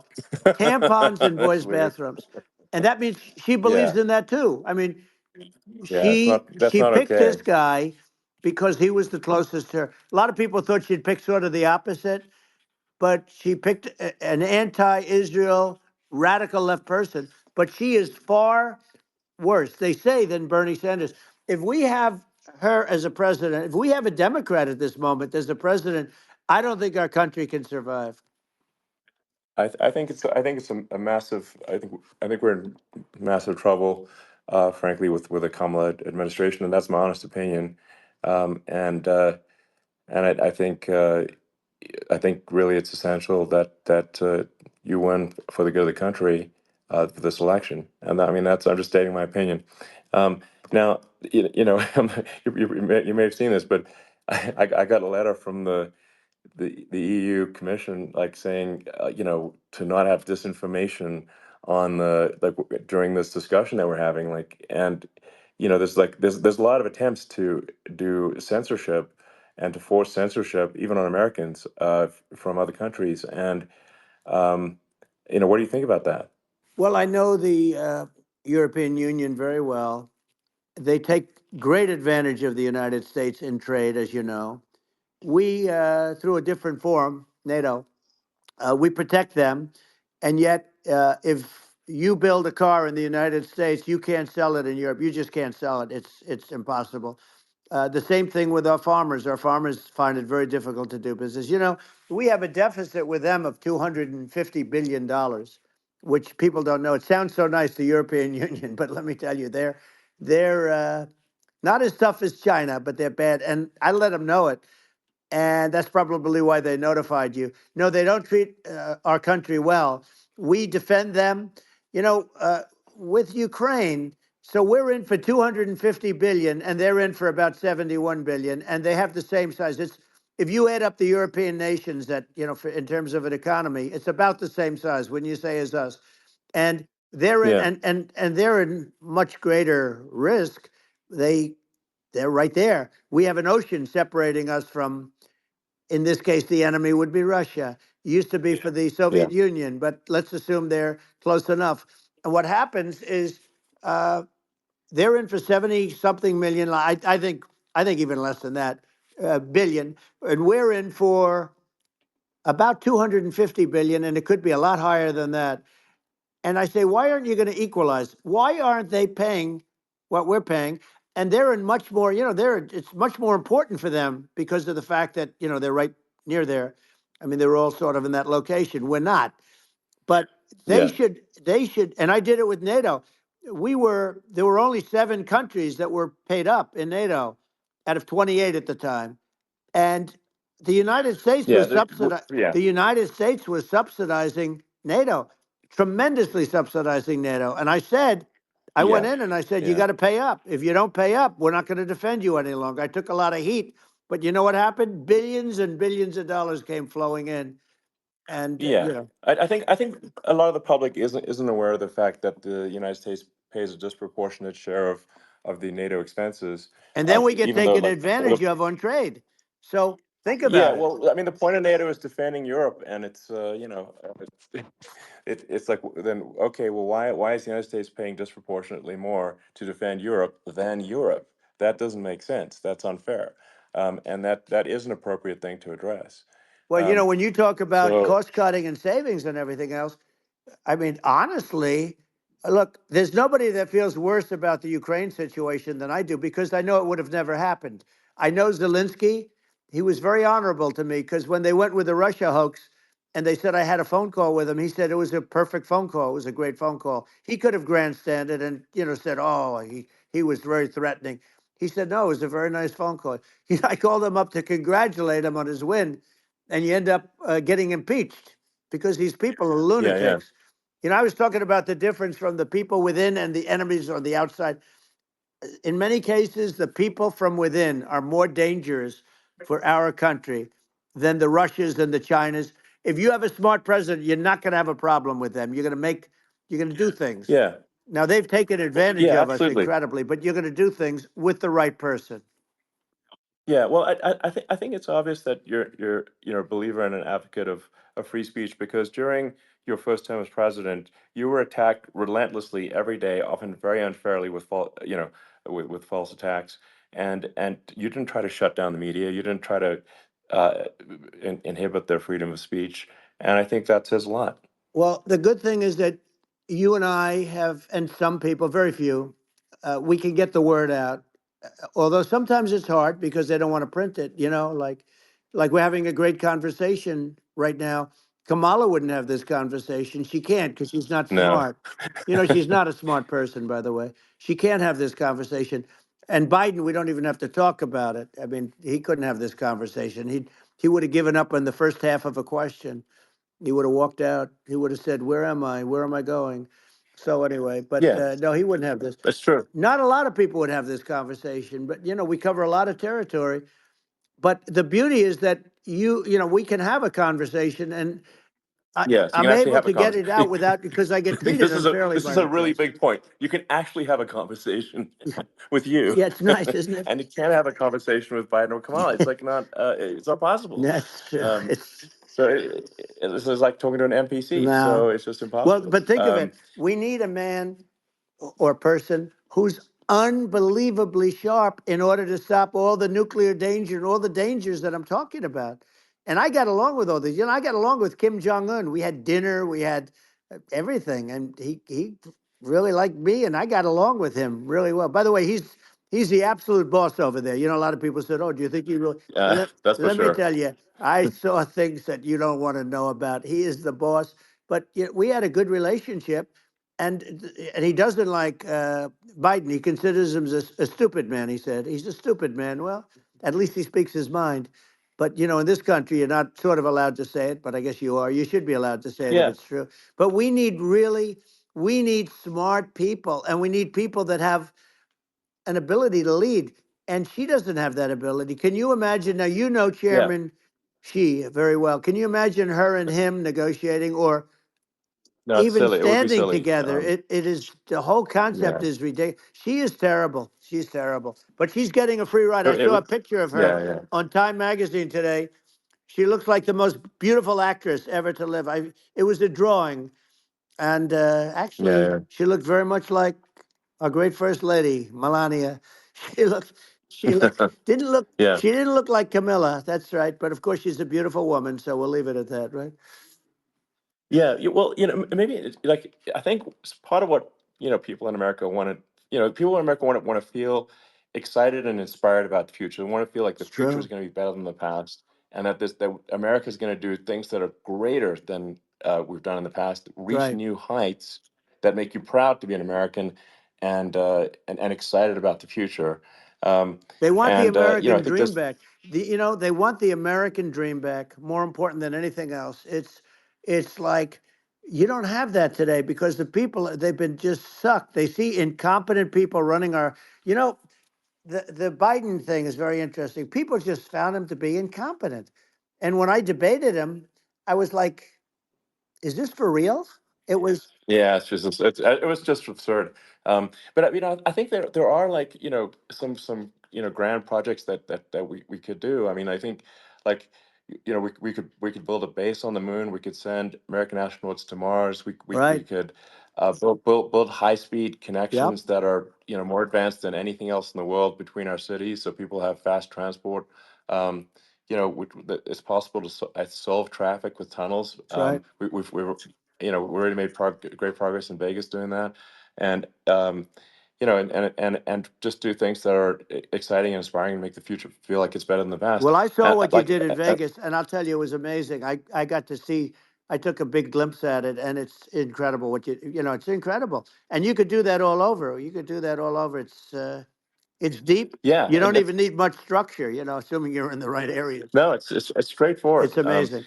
So I think we could do some things that like China's got incredible high speed rail between its cities, but I think it's actually possible with tunnels if with deregulation with an ability to actually where it's like legal to actually do the tunnels. Then you could have high speed tunnels that are actually better than anything else in the world for high speed transport between Sure. cities, and that would be something that Americans can say, "Wow, okay, we've got something that's cooler than anyone else in the Yeah. world." That's the kind of thing that makes you proud to be an And American. much safer than surface trains where there is a danger there, you know, with people, with crazy Yeah, people. It's much safer, much better. And, you know, it's sad because I've seen some of the greatest trains. I find it fascinating. And I've seen the systems and how they work and the bullet trains, they call them, I guess. And yeah, they go unbelievably fast, unbelievably comfortable, with no problems. And we don't have anything like that in this country, not even close. And Yeah. it doesn't make sense that we don't. Doesn't make sense. Yeah, and I think also like there's I'm kind of hopping on the excess regulation, but I think something that um like I think people can generally understand is that what happens with laws and regulations is that there's more and more of them every year, and unless there's a process to clean them up, eventually everything becomes You're right. illegal, and that actually it slows down the development of new technologies. I mean, if you take the sort of like I think there's room for some reform at the FDA Yeah. for Yeah. improving the speed with which we approve drugs that could help save lives and improve people's Yeah. lives. And I worked very hard and on that. you know We got that down yeah, to the lowest number ever, and we got therapeutics approved in the FDA that people can't even believe the speed. But I took them on. I don't think they like me too much, but I got things approved in the FDA at numbers that they wouldn't believe. And it's a very bureaucratic group. Actually, it's a fine group of people in many cases. I got to know a lot of them, but I was pushing them really hard for Regeneron, for so many different things that were really pretty amazing. But the FDA takes too long. It's 12 years to get a product approved. I got it down to 4, and I yeah. got some things done very quickly. But it's really something that is going to have to be worked on because it takes too long. Just takes too long. Yeah, it just takes too long, and it's you end up in the same with the approval, but it's just it takes years instead of something that I think could potentially take Yeah. months, that improves people's lives. I Yeah. think but I just wanted to sort of hop on this point that like there has to be an active process for reducing rules and regulations, because otherwise they just keep building up every year, and Yep. you get like hardening of the arteries, and eventually everything's illegal, or takes forever, and then we just we just ossify as a society.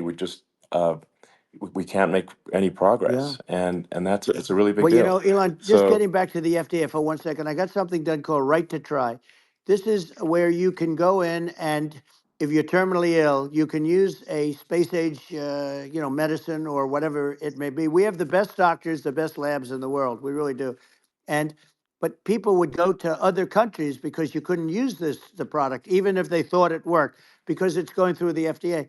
I got it approved yeah, where you can yeah, you basically you look, nobody wanted, the doctors didn't want it because of the liability, the country didn't want it, our country, because they didn't want to get sued. These are people terminally ill. The insurance companies didn't want it, and the pharmaceutical companies, nobody wanted it. I got everybody into a room, and we came up with an agreement that you won't get sued. And also, they didn't want it on their record. If somebody's terminally ill and they die after taking a drug, they didn't want that on their record. So we set a separate list. If somebody was, so it wouldn't count as a negative. yeah, Okay. And as you know, we got it yeah, done.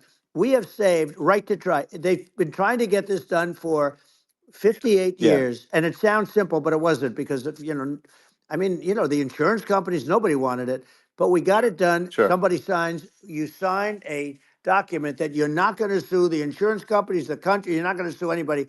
And we got it done. And we're saving tens of thousands of lives. Right to Try. Hopefully you never need it. But if you yeah, do, you don't have to travel to Asia. People, right, if they had money, they go to yeah, Asia, they go sure, to Europe. If they don't have money, they go home and die. That's what happened. They'd go home and yeah. die.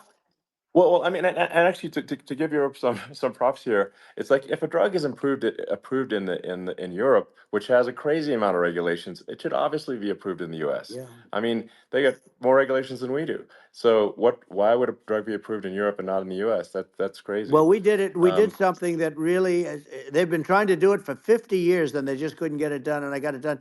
And it's really something. But you're right. Some people go to Europe because a drug isn't approved here, but it's approved in Europe. And it's a drug that, generally speaking, would yeah, work. It's pretty crazy. You're absolutely. right. And I think so, as long as people are properly informed of the pros and cons, and like these are the risks, this is the risk, and like you make your own decision. Yeah. That makes sense. Well, I think just, So in sort of closing up, and by the way, I'm looking at the numbers. You got a lot of people listening. I hope you don't get yeah, nervous because you got a lot of people listening to you right now, like 60 million or something. What is that number? It's crazy. It's amazing how you can see that right away. How many? What is the number? Wow. What is it? Well, Wow. I think in Wow. terms of people That's a that big. That's bigger than you said. You said 25, and you're much more than double that number. 25 million. I think you're going to be 60 or 70. And I guess over a period of time. Hey, that's. I congratulate you. Do I get paid for this or not? well, I think actually in terms of the number of people that will hear this conversation over the next few days to Right. weeks, it's going to be hundreds of That's what they millions. say. Yeah, that's good. Well, look, it's an Yeah. honor. Yeah, I just asked this: are you better off now, or were you better off when I was president? Nobody's better off now. People, we put out polls on that, and nobody's better off now. Inflation has killed it.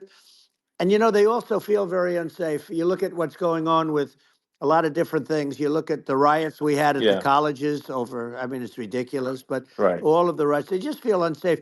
And now they really feel unsafe because you have a new form of crime. It's called migrant crime. I call it Biden Well, migrant yeah. crime. Maybe I'll call it Well, Kamala migrant crime. But I mean, with all these things, I always try to get to the ground truth by just asking people. And my mom lives in New York, and I was like, Mom, do have any of your friends, been attacked or assaulted? And she said, yeah, three of her friends in three it's separate crazy. incidents were assaulted just in recent months, just walking around the streets of New York. And I said, well, did what happened to the people that assaulted them? Oh, nothing. They got away. Like, and they just They know that always get away. nothing's going. And they don't ever, and that they don't even bother reporting it because there's not. They know that there's not. They're not going to. People are not going to get prosecuted. They just let violent criminals out in New York The only one with that gets zero bail. prosecuted is Donald Trump. They don't get, they prosecute Trump. Yeah, I mean it's just obviously messed Oh, up it's terrible. if violent criminals are being getting off scot Yep. free, and meanwhile the New York spending massive resources prosecuting you, and it's like what's this and I think the sort of sensible public looks at this and says, what the heck's going on here? This is obviously abuse of the legal system. Um, the legal system is supposed to be protecting the That's right. public from violent criminals, and it should be obviously allowing the public to make their own decision about who should be president, as opposed to some legal case. Once they start this precedent, because this can go on with the next one. I mean, this is a very bad precedent what they're doing in terms of going after their political opponent, and that's all it is. It's going after their political opponent, Yeah, and then you get a judge who's a strong Democrat, and I'm being nice when I say that. In many cases, crooked as hell, but you get a judge and you go into an area where a Republican gets 3 or 4% of the vote, and you'll have a jury pool yeah, with people that hate Republicans or hate. It could sure, also be the other way though, of course, because it could start the other way in areas where they hate exactly. Democrats, and you get into a Yep. Pandora's box. It's a very dangerous thing for this country, and a very dangerous thing even for the state. New York City is Yep. losing. New York Absolutely. City and state lose a lot of business over what they did to me, because these people say we don't want that to happen to us. That's no justice system. You have an unfair system of Yes. justice, and it's costing New York State a tremendous amount of money. People are leaving and companies are leaving, and they won't come back. So all of that stuff is important, but the economy now is the big thing, and we can turn that economy up so fast, and people are going to be back again. We're going to get rid of Yeah, I think there's inflation. I think there's a lot of Right. opportunity. Absolutely. Absolutely. So And I just I want to think I I want to think congratulate you. You've done an amazing job. You have definitely got a fertile mind. We can talk. You and I can talk about rockets and it's kind of you to say thank you. tunnels. We can talk about tunnels and rockets and electric cars. So many things. And now you're into the AI, and that's going to be another beauty, I'll say. So Yeah. it's an amazing thing you've done, Elon. It's an amazing thing, and I Well, congratulate you. I mean, thank you. And well, I mean, I just say here, here's to an exciting, inspiring future that people can look forward to and be optimistic and excited about what happens next. And that's the kind of future that I think you will bring as president, and that's why I endorse you. Well, I appreciate that. That endorsement meant a lot to me. Not all endorsements mean that much, to be honest. Your endorsement meant a lot. And, you know, we have a phrase, make America great again. It's pretty simple, but it really says that we want to make America great again. And we can do it. We can do it now. But if we were going to suffer another 4 years like we've suffered for the last 4 years, I'm not sure the country can ever come back. That's how bad it is. It's so bad. We have to do a I lot of think that's a things. very real Yeah, risk. it's a big That's a risk. very real risk. Yeah, And it's, I'd just like to note to people listening, like I've not been very political before, and if you look at my record, I've actually been. I'm not like some they try to paint me as like a far right guy, which is absurd because I'm like making electric vehicles and solar and batteries, helping with the environment, and and I actually I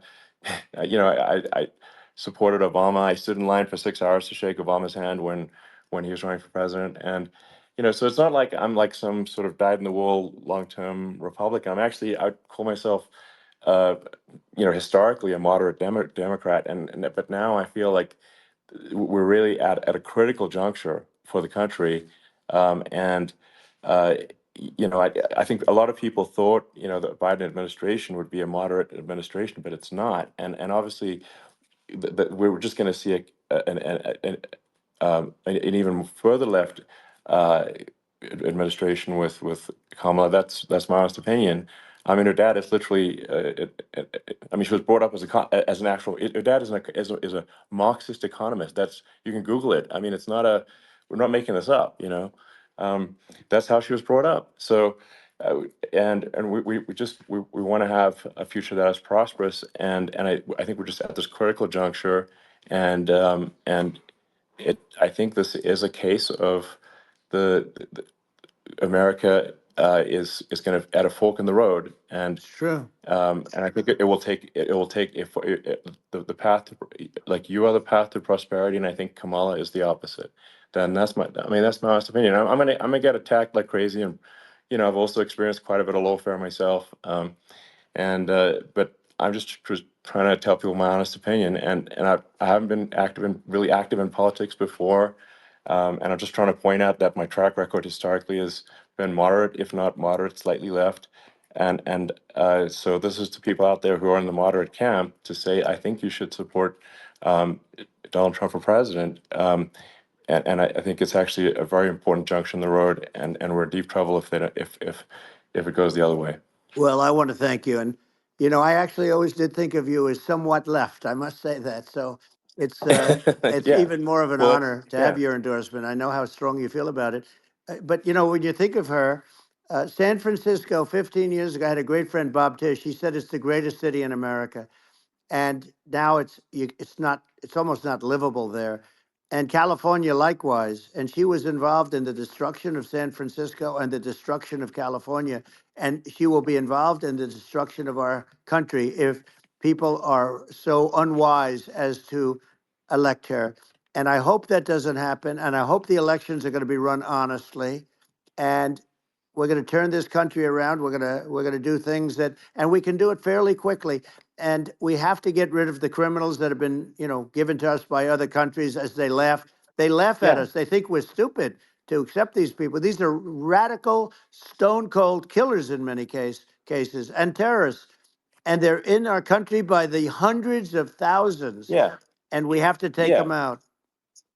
Yeah, I mean, if I could summarize it, perhaps, I think these are issues that I think most people in America would agree with, which is that we want safe and clean cities, we want secure borders, we want sensible government spending, we want to restore both the perception and reality of respect in the judicial system, just stop the lawfare, and I think that's like, and how are those even right wing positions? I think those are that's just common sense, and that's I mean, would you agree with that? 100%.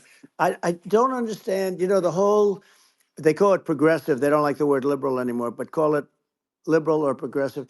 I don't understand how somebody could say that it's okay for them to empty prisons into our country. And again, I told you their Yeah, crime rates definitely all not over the world okay. are going way down, which makes sense. In fact, the next time what we'll do is if something happens with this election, which would be a horror show, we'll meet the next time in Venezuela because it'll be a far safer place to meet than our country. Okay. So you and I will go and we'll have a meeting and dinner in Venezuela. because that's what's happening. Their crime rate's coming down, and our crime rate's going through the roof. And it's so simple. And you haven't seen anything yet, because these people have come into our country and they're just getting acclimated, and they don't know about being politically correct law enforcement or lack of law enforcement.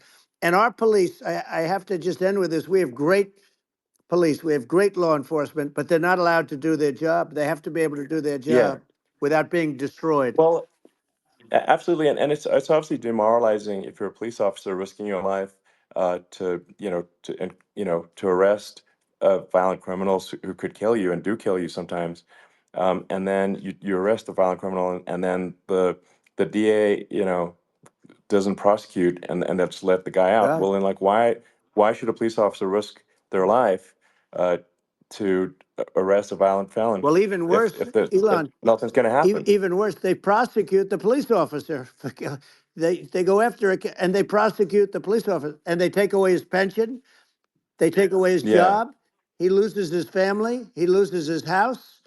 Well, I thought it was very telling, like incredibly telling, that when there was that case where sort of a gang of thugs beat up police officers. I think it was in Times Yep. Square in New York, and and then nothing happened to those guys. They were let out, zero bail, and I think a bunch of them were given free tickets to California. Well, what is I mean, that is a gross indignity against the United States, and that's how, I mean, this is insane. Like, have we lost all pride? What that how can such a thing be allowed to occur? I've never seen anything. You know? We see where they get shot. It's a very dangerous profession, but it's something they're very proud of, and they want to be able to do their job. But I've seen them get shot. I've seen a lot of things, but I've never seen where these guys are standing in the middle of a big street, everybody watching them, and they're literally boxing, like punching, stand up fighting a police officer. There were two of them, and you Yeah, had about six yeah, of yeah. these guys, and they're punching the hell out of them. And in their own country, they would be dead if they did that. They'd be shot. Dead. They Yes. would be shot instantly. And they come from these countries, and it's taking them a while to realize that we don't do that in this country. But in their own Yeah, country, if they stood on a street and had a fight with a police officer, they would be shot. There's no political correctness. And yeah. It's it's just such a sad thing to see. And that's the reason you have crime, we by the way, yeah, because we don't do anything about yeah. it. Yeah, we just cannot have a situation where our police officers are beaten up on camera by a gang of illegal immigrants, and then nothing happens to the guys that beat up the cops. I mean, and they're let out. This is Well, we're going to unacceptable. change it, Um, and we're going to get them out of the country. When I first got involved, they said you couldn't get them back to these countries. You couldn't take them back. In the case of Guatemala, Honduras, El Salvador, some others, you couldn't get them back. And I said, really? Oh, you can't get them back? Because under Obama, he couldn't get them back. They'd fly them in, and they'd put planes on the runways in these countries so you couldn't land a plane. They'd bring them back. And the generals told me, sir, we can't bring them back. The countries won't accept MS-13 gang members. They won't accept them. And I said, really, how much do we pay these various countries in terms of economic aid, which is also somewhat ridiculous? And the answer was $750 million. I said, good. Tell them they're in default. They're delinquent. We're not paying them anymore because they won't accept yeah, their. it's And you know what happened? They all called me, yeah, every one yeah, of them. They said, we would be honored to take them back, sir. We would be honored. It was so easy. But it's one of those things. And we got them back. We took in so many, the MS-13 is probably yeah, the worst gangs in the world. They're the most vicious, violent. We took them out of here by the thousands and got them out of here. And their countries took them back. And because I said, you're not getting any more economic aid. And once I said that, they were nice. They wouldn't take them back for yeah, Obama. They yeah. wouldn't take them back for anybody. And now we have a problem because we have this guy, and they don't take him back anymore with Biden because they don't respect him. Yeah, yeah. It's just gotta be done. We just can't have uh whether they're citizens or not citizens. We can't have, because they won't prosecute citizens either, not just illegals. So that if it's you can't have violent, repeat violent offenders that are not that don't get That's incarcerated, right. because they will obviously, by definition, continue to hurt people. And I think where part of this comes from is that there's and I do sort of consider myself liberal in some ways. I mean, it's just that you want to have empathy for Right. people. Obviously, you want to have empathy for people. I totally agree with that. You want to have empathy, but you also have to have empathy for the victims of the criminals. And if you just have empathy for the criminals, it's actually shallow empathy. It's not real. You're not thinking. You're one layer deep empathy. You got to say, like, what if you don't incarcerate this person? Who are they going to uh, hurt? Who are they might kill someone, they might rape someone. If you don't incarcerate them, you have to have empathy for the victims. And there's a lack of empathy for the victims of the criminals, and too much empathy for the criminals. It doesn't make sense. That's why you want to have deep empathy for society as a whole, not shallow empathy for That's right. criminals. And we have to give our police officers the dignity and the respect that they deserve. And we have to let them do their job. They can do a great job, but we have to let them do their job. And if we don't do that, it's going to all disappear. There's never been a society like this where you're allowed to do anything you want and nothing happens. And I'm talking about violent crime. And it's going to get more violent because these are really, really violent people, and we're going to get them out of our country, and we're going to get them back to where, because they were sent here by the presidents and by the various people that run those countries. And I know every one of those guys, and they're smart people, and they're streetwise people. And they really think that the USA is stupid. They think we're run by stupid people, and they happen to be right. But when I was there, we had no problem. We got them out. We took out thousands of MS-13 gang members. We brought them back. And now, again, it's the same old story. We don't do it. And they actually gave them a big increase in aid. They raised it up to billions of dollars, and they get nothing for it. So it's. I hope everybody's going to vote for Trump, and we're going to get this country straight. And Yeah. I didn't need this. I, I'm like you. I didn't need this. I had a very nice yeah. life. I didn't need to go Yeah. through Yeah. court systems and go through all the other stuff and run at the Sure. same time. I have to run. I have to go through fake trials with, in some cases, corrupt judges, totally corrupt judges. I didn't need it. I had a nice life. I have great locations. I have beautiful oceans that I have places. This was, but I felt it was important. And if I had to do it over again, you probably think I'm crazy for doing it, actually. But if I had to do it over again, I would have done it over again, because this is so much more important than me or my life. We're going to save this country. This country is going down. And these people are bad people that we're running against, and they're liars. They make statements. They do things that are so bad. They say they're going to make a strong border. They say they've been great on the border, and they've been the worst in history. They say they're Yeah, going to it's stop horrible. Like crime, the and facts speak for themselves. The it's so facts incredible. speak for themselves. Like it's gotten to the point where people just don't even bother reporting crime in a lot of That's cities right. because they know nothing is going to happen. Um, that's what I hear anecdotally from people all the time. So it's just my values. I'm just saying to people out there, like the things I think are important for the future is like we've got to have safe cities, we've got to have secure borders, we've got to have sensible spending, and we've got to have deregulation, and Right. so we can have a prosperous future. And then we want to have some exciting, sort of moonshot projects that people can get fired up about.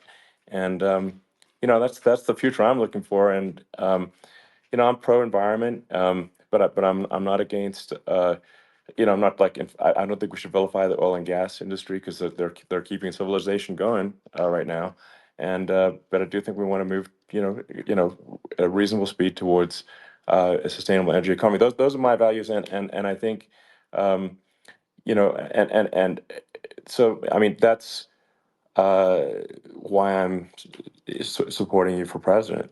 Well, I So appreciate it. We're going to give incentive to companies to come into our country, not to leave our country. We're going to be giving tremendous incentives. We want companies to build here, not to build in other locations. And we want to create jobs. And again, it's about the American dream. You don't hear about the American dream anymore, Elon. You don't hear. You're the American dream in the truest sense, but you don't hear about the American dream anymore. And you're going to hear about it. People, they need that incentive to go out yeah. and do it, and they're going to love their lives. I mean, they're going to look forward to getting up in the morning and going to a job that they love, not a job that they can't stand, or not any job at all, where they have no money, where they Yeah. literally have no money, and then they end up with violence and lots of other problems. No, we're Yeah. gonna do some great things, and I learned a lot in the first. We had a great economy and all of that. We rebuilt the military, we did so much, but I also learned, and I also learned the best people. I learned the good people, the smart people, the dumb people, the people that can do things. The people, you learn. When I first came in, I tell people I was in Washington, D.C. only 17 times, according to the fake news media. I was in 17 times. I never stayed over. And you don't know people. You rely on other people to give you names, and then you realize the people you relied on weren't so good. Now, we had great people, but we also had some where I wouldn't have, used them had I known. Now I Yeah. know everybody. And I think we're going to really turn things around fast. We have no choice. Otherwise, we're not going to have a country. And I really appreciate this. Has been, to me, it's been a lot of fun being with you. You're an amazing guy. You've done an incredible job and a great inspiration to people, a great inspiration. And I hope you keep going and just continue to do well. And we're going to have a big election coming up. And I think November 5th will be the most important day in the history of our country. I think that election will be the most important election. And I think it'll end up being maybe the most important day in the history of our country, because if Yeah. we don't win, I just feel so sorry for everybody. No, I think we're at a fork in the road of destiny of civilization, and I think we need to take the right path, and I think you're the right path. So I think Well, that's what it comes down to. thank you very much, Elon. It's a great honor, and we'll do it again sometime. And it's been really fun, and I hope you got a lot of viewers. I hear you got a lot, but I hope you Sure. got Yeah. I know you got a lot of them. So I appreciate it. I'll see you soon. All right. Sounds good. Thank you. Thank you, Elon. Thank you very much. Bye.